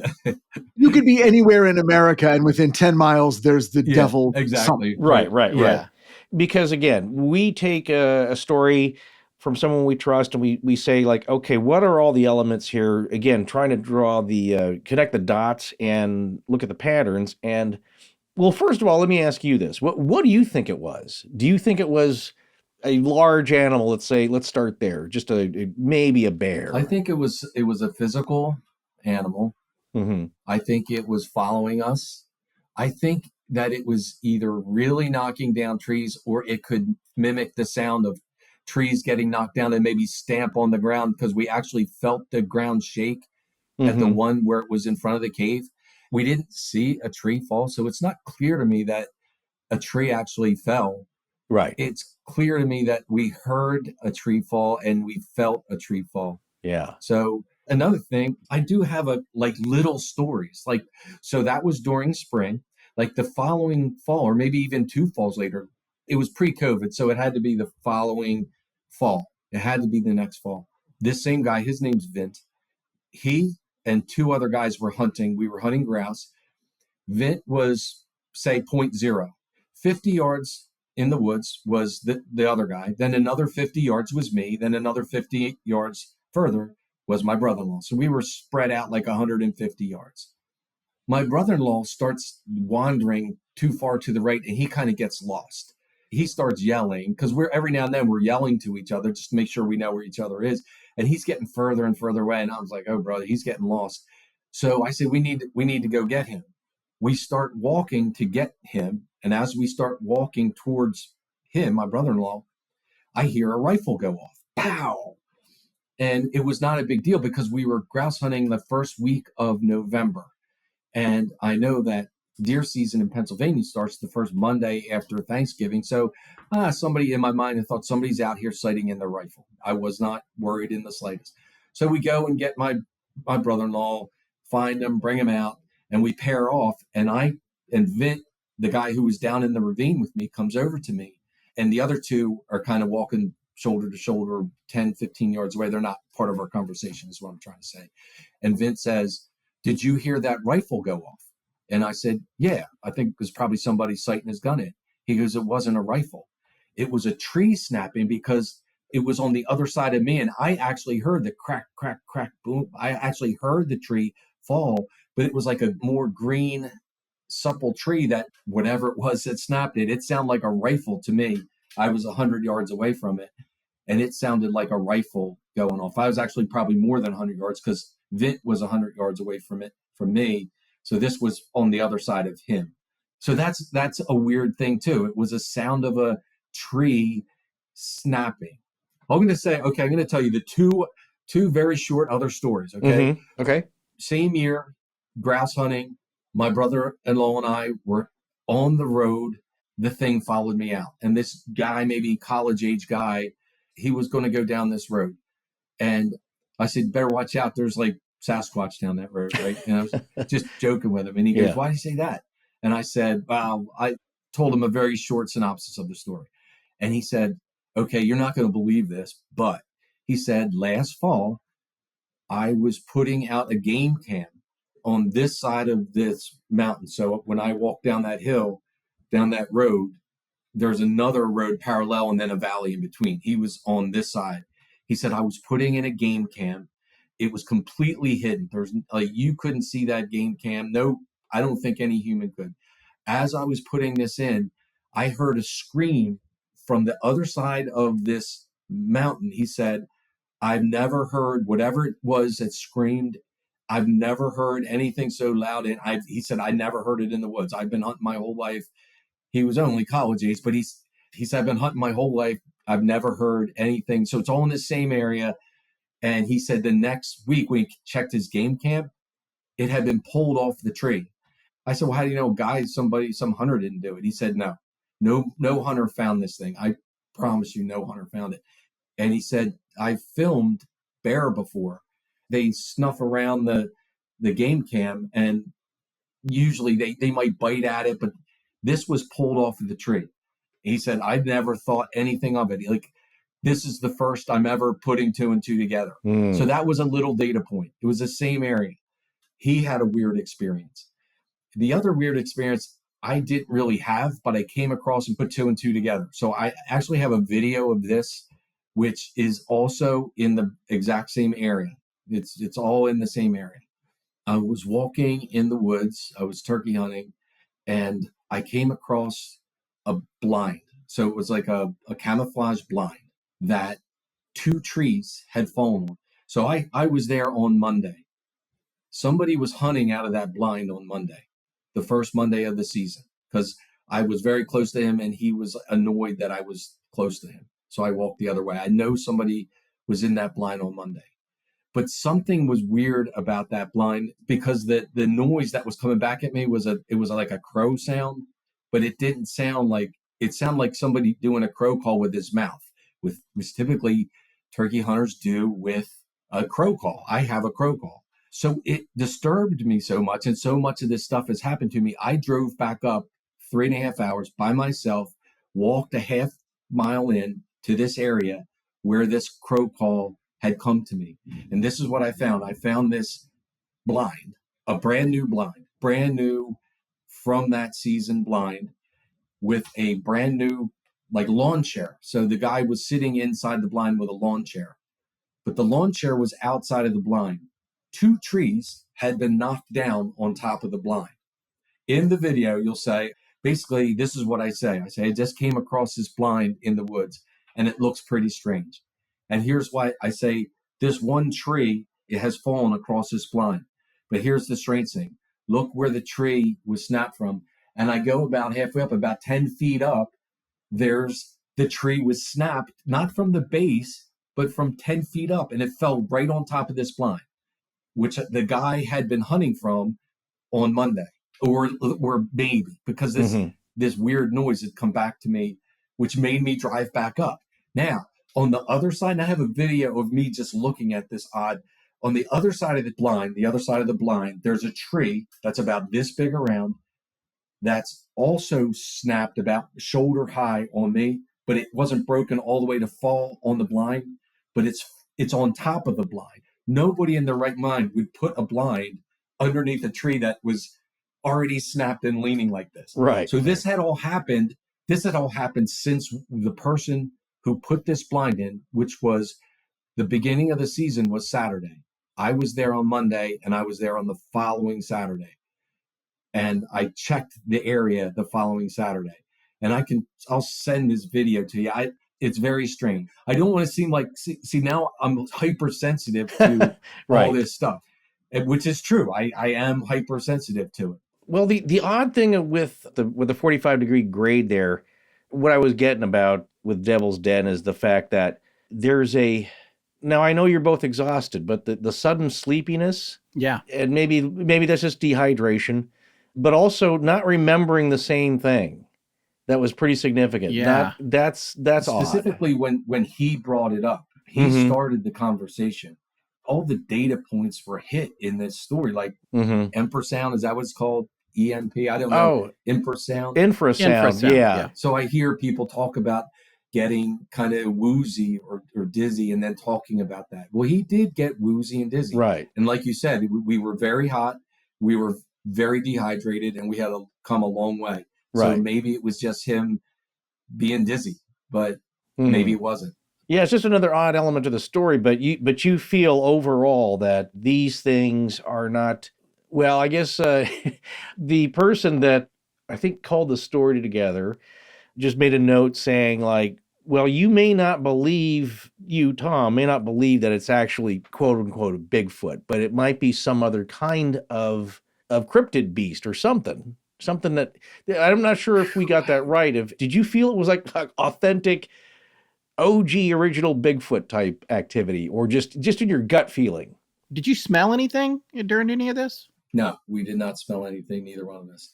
I sometimes feel that it was a Bigfoot, and sometimes I feel it was some demon. I waffle between. Like when I was going by that mouth of that cave, I just felt right then and there that something was not right about that cave. I kind of feel like whatever it was in that cave. Mm-hmm. After we were all done, especially when the tree fell, then I said something was in that cave that came out, and I feel like it didn't like us being there, and that's why that tree fell. But then when we started to walk away, then it came up the hill making knocking sounds, which was in my mind not quite as aggressive as a tree being knocked down. And then it actually almost talked to me. So it was like, oh, okay, I'm not as mad now as I was before, and I'm going to mimic you. And I see you guys are leaving, so I'm not mad anymore. That's what I felt right then and there. The echoing of the turkey call is interesting. How would you describe the mimicking? Was it close to a call, or was it just another weird sound? It was just making the same cadence. It sounded almost like shweep, shweep, shweep, shweep. That's what it sounded like to me. But it was the same cadence and the same number of calls. Yeah, something was mimicking you. We just don't know what. Yeah, it was close enough where I should have seen it in my mind. Right. That was my next question. Do you think it was close enough that you should have seen it? So do you think it was naturally camouflaged, or do you think that it was camouflaged in some more sophisticated way? I don't know. I'm baffled by it. I can't recall. I remember kind of thinking there's no big trees over there for anything to hide behind, so I should be able to see it, is what I thought. And I looked hard over there, and it was noon, so it wasn't like dusk or dark. I should have been able to see whatever it was. When you talk to your friends, people who are not with you, but other people who are hunters, I assume they're people at work, people around, you've told the story around campfires. Yeah. Does it spark anyone to say, yes, exactly, I saw that exact same thing, yes? Or is everyone like, that's totally weird? No, so there's a third thing. Every hunter I've talked to, they say that nothing, like I've been in the woods hundreds of hours and I've not had anything happen to me.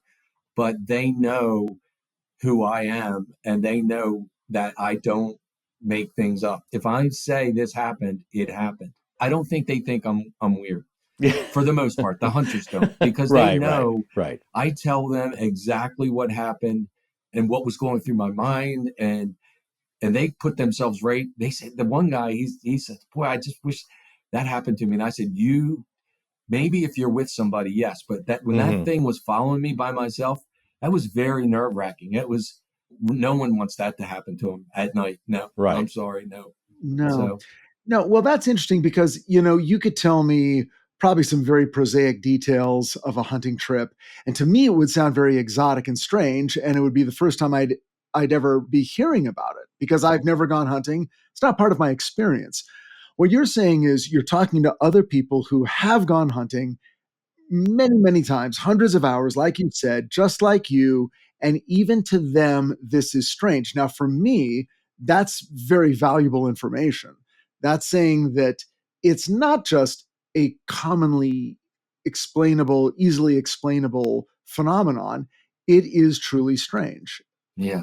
And should sort of be of interest, I would imagine. Yeah, I agree. There was a college professor, he's either in Pittsburgh or Harrisburg, I want to say Pittsburgh, who I saw on the internet that he would teach about this in some of his classes. And I sent him a note telling him about this experience.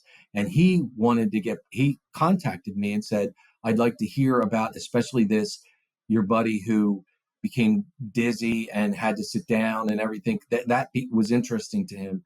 And I said, well, he was very hot and it was we were dehydrated. So, I don't want to make it sound like Right. it was infrasound, but it could have been. How do I know it wasn't? Yeah. But as soon as I said that, then he never contacted me again. So people do get interested, but maybe if they don't check off all the boxes in their heads, then they don't get back to you. Right. I don't know. The people who should be looking into it more seem not to sometimes.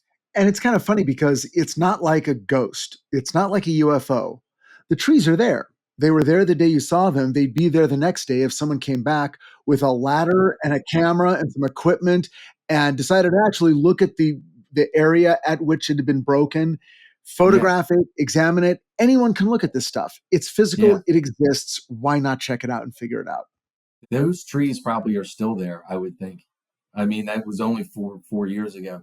With the question of infrasound, generally there has to be wind moving through something. And sometimes I've read it can happen with telephone lines or telephone poles, not on a still day, right? You need wind coming through trees. A lot of people believe that had something to do with Dyatlov Pass. I personally don't, because there aren't any trees around there. And sometimes it can happen coming down slopes, but it's a very gentle slope. So I don't see that being a very good explanation for at least Dyatlov. But I will tell you, now I can't remember where I read this. Scott may clue into this because we read so many books on this and there's so many fun anecdotes, but that's another interesting aspect when you say it was almost like it was invisible or could not be seen, and you should have been able to see it, whatever it was, especially an animal. Because yes, they're hidden and a lot of them are camouflaged, but I've been in the woods and sometimes if you're quiet, you will see things that are pretty well camouflaged, like owls and hawks in the trees, or porcupine, different animals, raccoons in the woods. One of my favorite sayings is that in the woods, there's always a sound. In the city, there's always a reflection. So in the woods, you can hear them because they're rustling around, doing their thing. But the story that I heard either comes from, I believe, one of Terry Lovelace's books, and maybe I can't remember if it's the second one with a bunch of anecdotes that people have written in, or it might be David Weatherly's Strange Intruders. But what the story is, and you'll appreciate this, Tom, is that it comes from a hunter, and I can't remember what they were hunting, but basically it was a guy that he'd been with, best I can remember the story, like they'd been going out every season for 10, 20 years, knew each other really well. In one season, it's the opening season, they have stands that I think that they put up as soon as they could, and they were going to hit it the next weekend. And they decided between friends, like, okay, you take the one that's like maybe 500 yards away. So quite a ways away. You can't see the guy. And they were going to take the guy who's telling the story, took the stand that's closer, I think probably to the car, the trailhead. And I believe, again, this is the part that I don't remember, but it was described as this one guy seeing something moving in the treetops. And again, this becomes almost a cliche, but if you've ever seen the movie Predator, okay, and he said that it's like some kind of image manipulation camouflage where it's like something big is moving through the treetops. Well, I'm getting chills going up my back because I go in these woods all the time. Well, that's how the story goes, is that this guy was like, what is that? That's just really weird because it's rustling. You can see the branches move, but it's like the tree pattern is not right. That it is like you can still kind of see something there. And I think what happened, though, is that his buddy, I think, came running back from his stand. It's either that or he went out another weekend. But basically, the guy was just, sheet white. He's like, do you see something weird? The guy goes like, we're out of here. That's it. I'm out of here. And they just ran out of there. And the guy would never go hunting again because he figures, and he wouldn't talk about it, is that he saw whatever that thing was way up a couple hundred yards up in his direction and finally made it back to this other guy, whatever was doing, scouting them out. But the point was that he should have been able to, he wasn't that far from the trees. He should have been able to see if this was a big animal or whatever it was in the trees, but it just had that weird pattern, like the image is being distorted a little bit, but it's still trees. It's just, he said that's what he described it as like the special effects from Predator. And we've heard that several other times before. Yeah, it was very scary. I thought sometimes too, maybe they can throw sound, like not just their voice, but even like the sound of trees breaking. I don't know. I'm just throwing that out there. Like I should see this right in front of me. Like for instance, when the thing followed me out and I went back and I turned the flashlight on, that was only 15 yards away from me with a flashlight. I should have been able to see something. Yeah. I went from leaf to leaf. I mean, branch to branch, twig to twig for a few minutes and nothing. And then like looking back on it, maybe it was on the other side of the road, throwing the sounds to that side of the road. Yeah. I don't know if that's possible, but I don't know.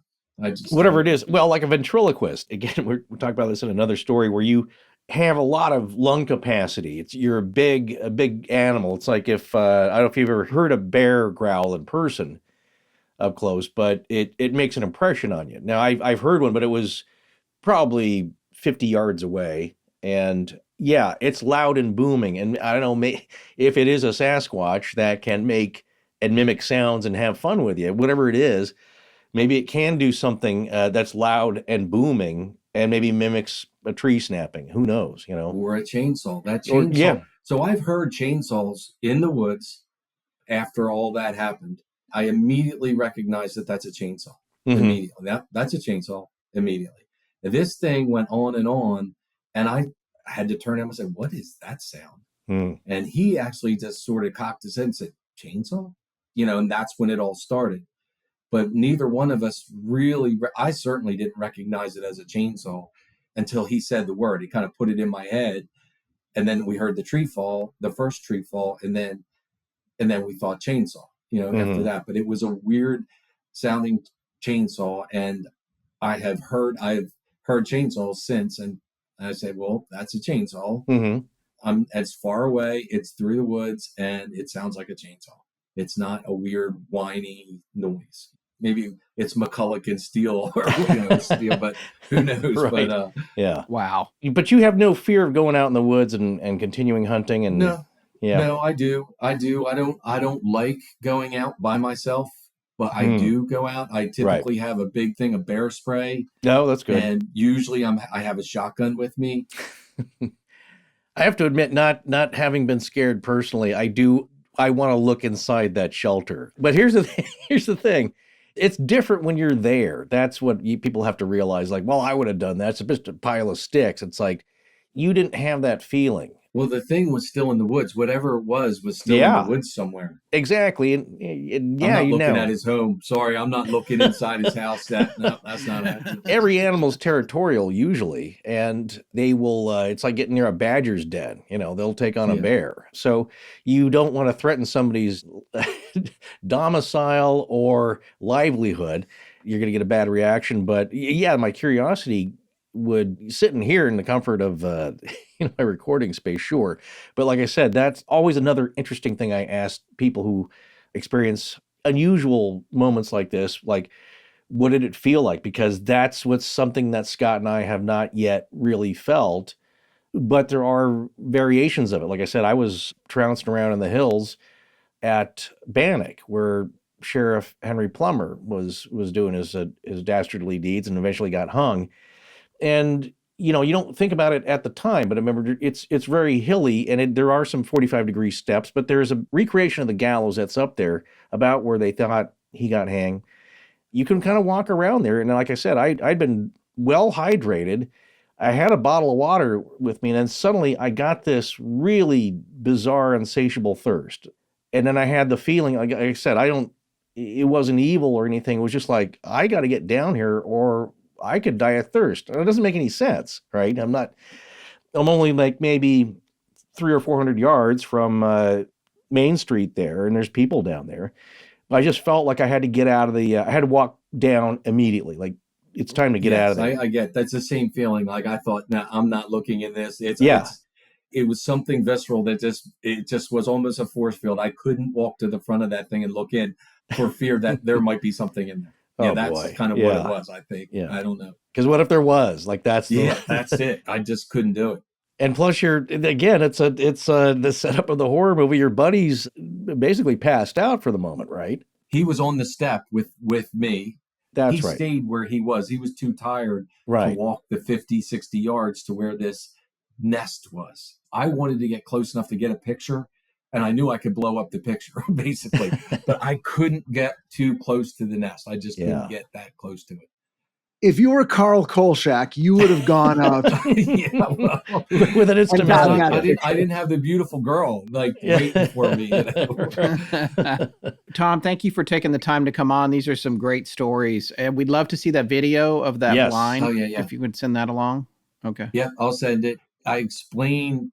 So know this, that I drove 3.5 hours up just to explore this one little area because the noises that came from this area, it was either a hunter, a very bad hunter, telling me to get out by making the sound of a crow and alternating a crow and an owl with his mouth.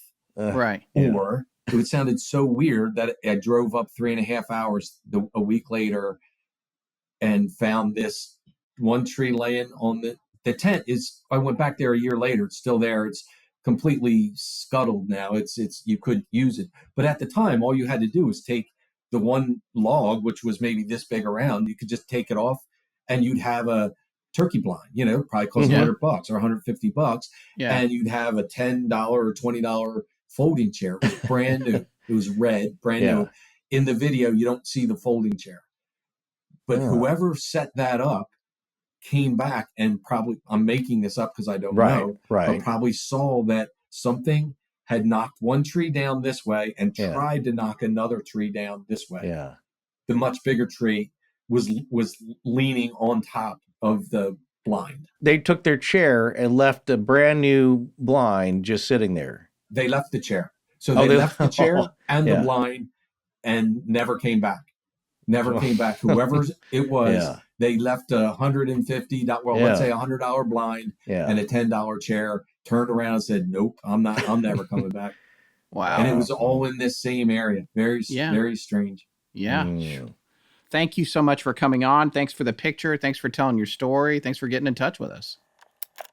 This is, and I mean, Rich pointed this out, but you have this story coming to us from a man who's been hunting his whole life, spent more time in the woods than 99% of the people in the United States, had no thought or ideas about the paranormal beyond being a little put off by ghost stories.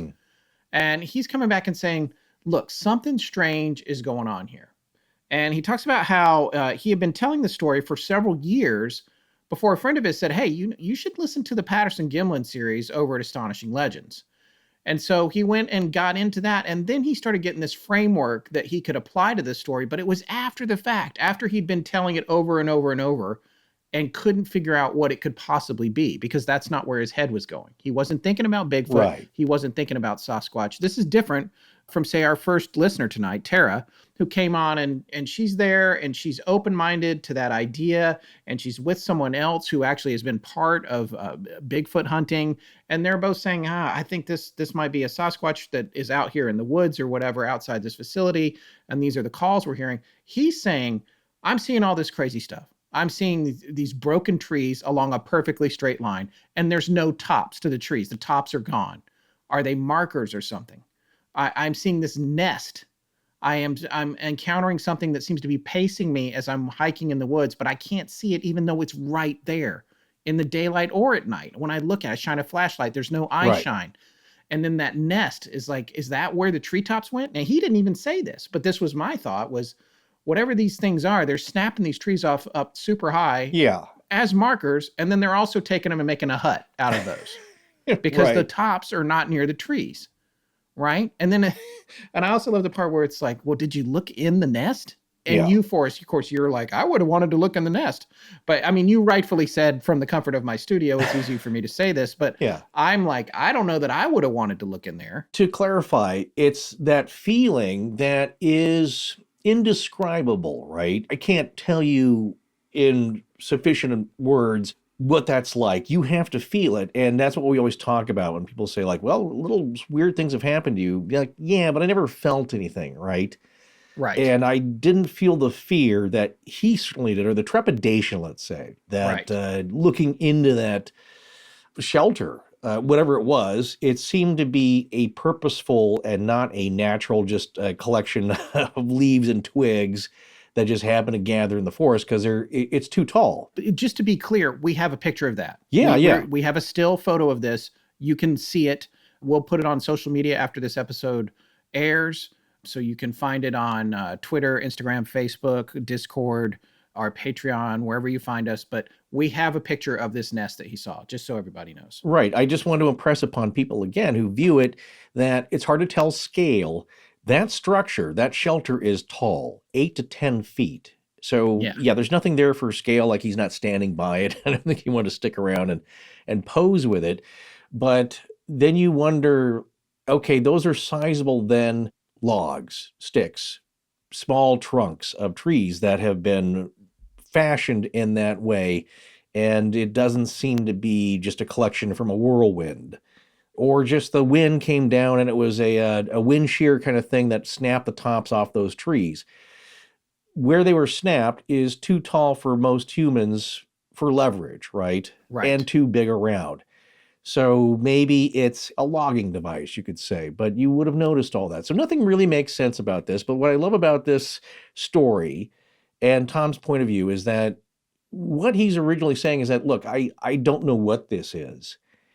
And in that illogical sense, maybe Bigfoot is the closest thing. But I'm now of a mind that, yeah, I don't know if this is classic Bigfoot behavior. You would have to ask a Bigfoot expert. Is this all typical stuff? We've certainly heard of markers and different things like A-frames and the tree that was smashed into the ground upside down, things that are unusual being credited with Sasquatch having made them.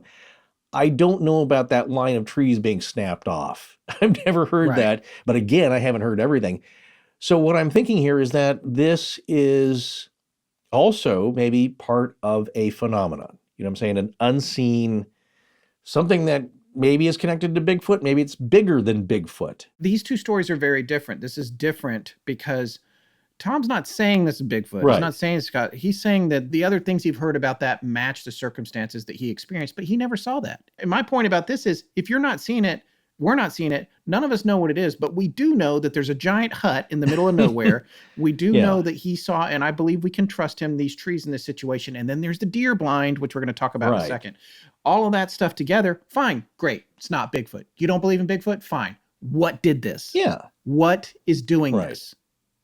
And I'm not saying that in a way like, see, it's Bigfoot. I'm saying, no, what is it? Fine. It's not Bigfoot. What is it? What is it? Okay, so what's the next biggest animal out in the woods that might do this? Well, a bear. Bears don't build shelters out of like that. A beaver. How about a giant, a 10-foot beaver? Maybe. Well, yeah, in prehistoric times, it could be one of those three-toed sloths that stood 12 feet at the shoulder or whatever. Yeah. That's typically not bear behavior, snapping trees. They will scratch themselves against a tree using their backs. They can't erect a structure like this one. With a structure, we don't know when it was last abandoned. Of course, leaves fall down. If it's been a long time, those tracks are going to be covered up. But the thing with the blind, right, with the blind being there and the tree being snapped over it and another one cross-snapped over it, and we're talking, what did he say, like 5 or 6 inches in diameter, maybe more, 8 inches in diameter, were sizable trees that didn't just blow over with the wind.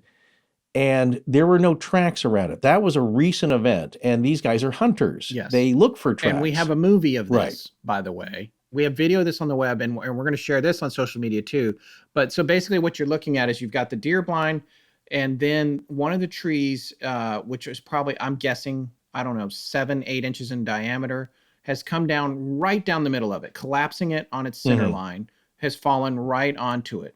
Okay, so fine, maybe that's a natural event. But the problem is it had snapped off, I think he estimated up to maybe 10 feet off the ground. Right. And it looked like, from the break point, I'm not an arborist, but it looked like it was a living tree. Yeah, yeah. But even if it wasn't, the point is it broke 10 feet off the ground. The other trees around, if there was wind damage or a crazy tiny tornado or whatever, there was no other thing going on with the other trees nearby, except for the one other tree about 120 degrees, I think, over, 90 to 120 degrees over on another side of the deer blind, also broken with its trunk down towards the deer blind, but it didn't quite reach it because it hit another tree. That one looks like it's probably 8 to 10 inches in diameter. And he said, by his estimate, that break was about 5 feet up. So I challenge any of you to go into the woods and find a tree, a living tree with a nearly foot diameter trunk, and break it in half 5 feet off the ground or 10 feet off the ground. both of those, they're down over the deer blind. And then he makes the very salient point that dude, whoever was in there, that guy that he didn't see but knew was there that day he was hunting, he abandoned that thing. It probably cost at least $100, maybe $150 at Bass Pro Shops or wherever that store with the giant mountain inside. What's the other one? Cabela's is another Cabela's, yes. They got the huge mountain inside. Whatever. You can tell it's a nice, expensive little piece of hunting kit that somebody just bailed on. And you can imagine this person coming back and be like, you know what? I'm going to go back for my blind, even if I left scared the first time. And seeing now the tree branches are like smashed down on it. How fast would you hightail it out of the woods at that way? You know what? I don't need this. I'm leaving. And then that's the guy I want to talk to too. Yeah. Now, how many hunters have stories like that they never told anybody because they don't want people to think they're crazy. Right. They don't want their family and friends to make fun of them. They don't want to go on public record. What happened? Like, I wish that person would come out and be like, no, I left the deer blind there. It turns out I left and I got in a bad car accident and I was in a coma for a year. And when I came out of the coma, I didn't care about it anymore. Okay, fine. Maybe that's the case. But even that timeline doesn't even work because he knew how much time it took between the time he saw it and when he went back. And so it's just unusual. And in fact, even though that's a video clip and you're going to find it on all our social media channels, again, that's Twitter, Discord, Facebook, Instagram, Patreon, wherever, we'll post it there. I did want to play the audio from it because even though you can't see the picture, it's interesting to hear Tom talking about what he's seeing as he's walking up on the deer blind. So, Sarah, if you just play that real quick right here. Okay. There's a blind out in the middle of the woods.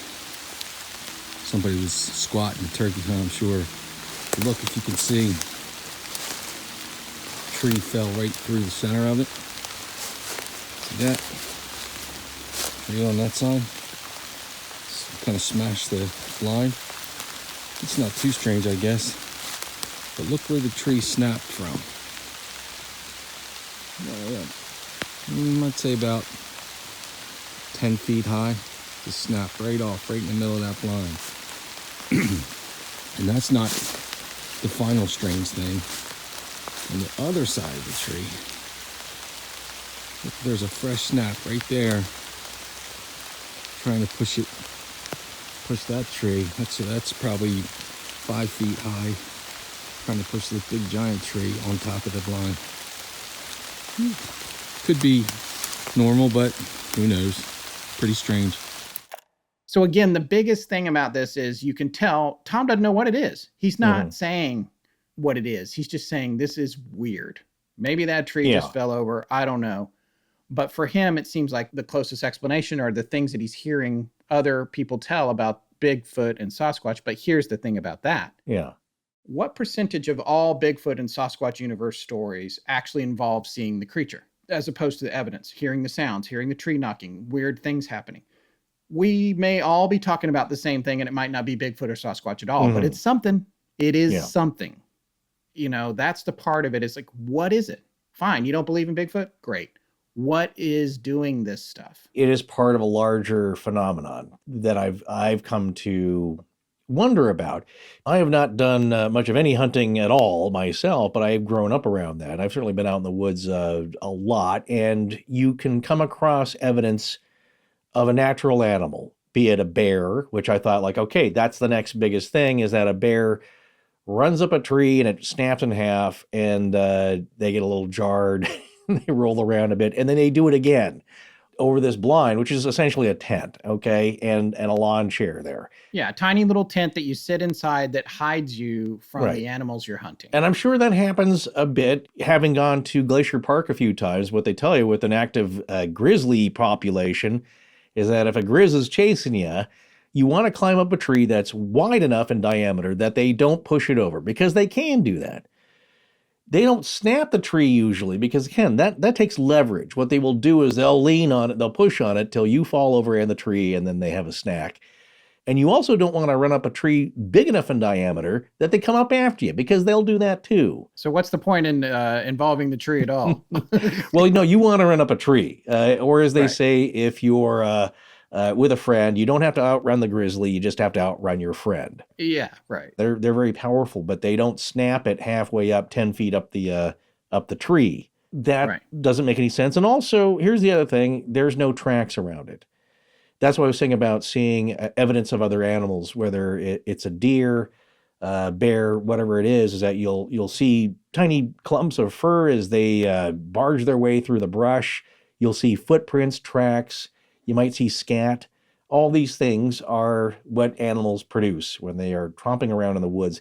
The other weird thing about that structure, again, it's hard to picture from this picture, is I try to picture in my mind that this is a hard climb. That is a little bit of a shelf of land getting up to the next step. If you imagine a terraced stepped, think of the rice paddies in Thailand where it's kind of terraced up. This is a hard to get to shelf, so it's a weird place for a human to do that. And it's an unusual place maybe for an animal. But then again, it's there. And I don't think these guys would have wasted their time building that for a hoax. But you don't know. Maybe they did. People get on us saying, like, well, you don't know what they did. And you're right, I don't. It just seems like an odd hobby. So the other thing that we've heard in connection with Sasquatch is that there's a lot of other weirdness that goes with it.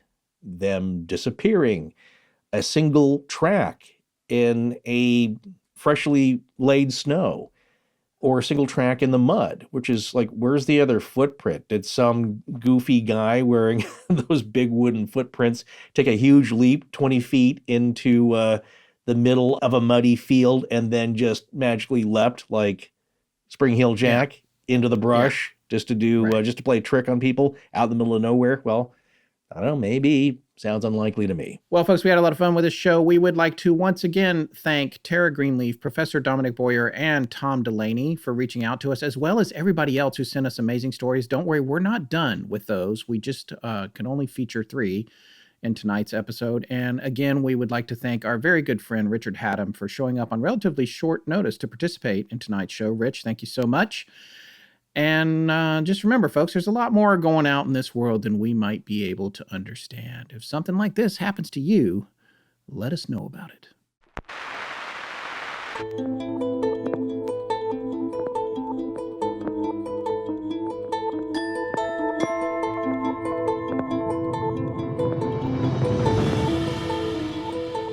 That's going to wrap up this episode of Listener Stories. There will be more in the future, we assure you.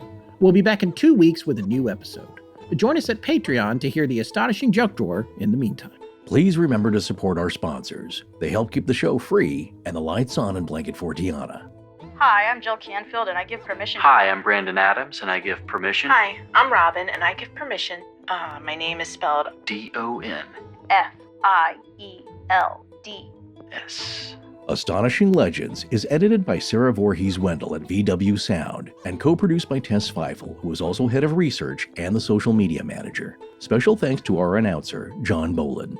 Our theme, which is available as a ringtone, was composed by Judson Crane at foundermusic.com, and our sound design and additional composing is by Ryan McCullough. Our logo was created by Tommy Beaver Design, and our animated graphics for social media and YouTube are done by Joshua Sloan at deadstreetproductions.com. Every episode going back to September of 2020 has a transcription available on its corresponding webpage at our website. Earlier transcriptions can be made available upon request to astonishingcontact@gmail.com. Astonishing Legends would not be possible without you, our listeners. Visit our store at astonishinglegends.com or interact with us and other listeners on Instagram, Twitter, Discord, Facebook, and YouTube. You can also visit us at patreon.com/astonishinglegends, where patrons have access to additional bonus content, including the Patreon exclusive show, Astonishing Junk Drawer, which is available every week. The main show is not. No part of this show may be reproduced anywhere without permission. Copyright Astonishing Legends Productions. Good night.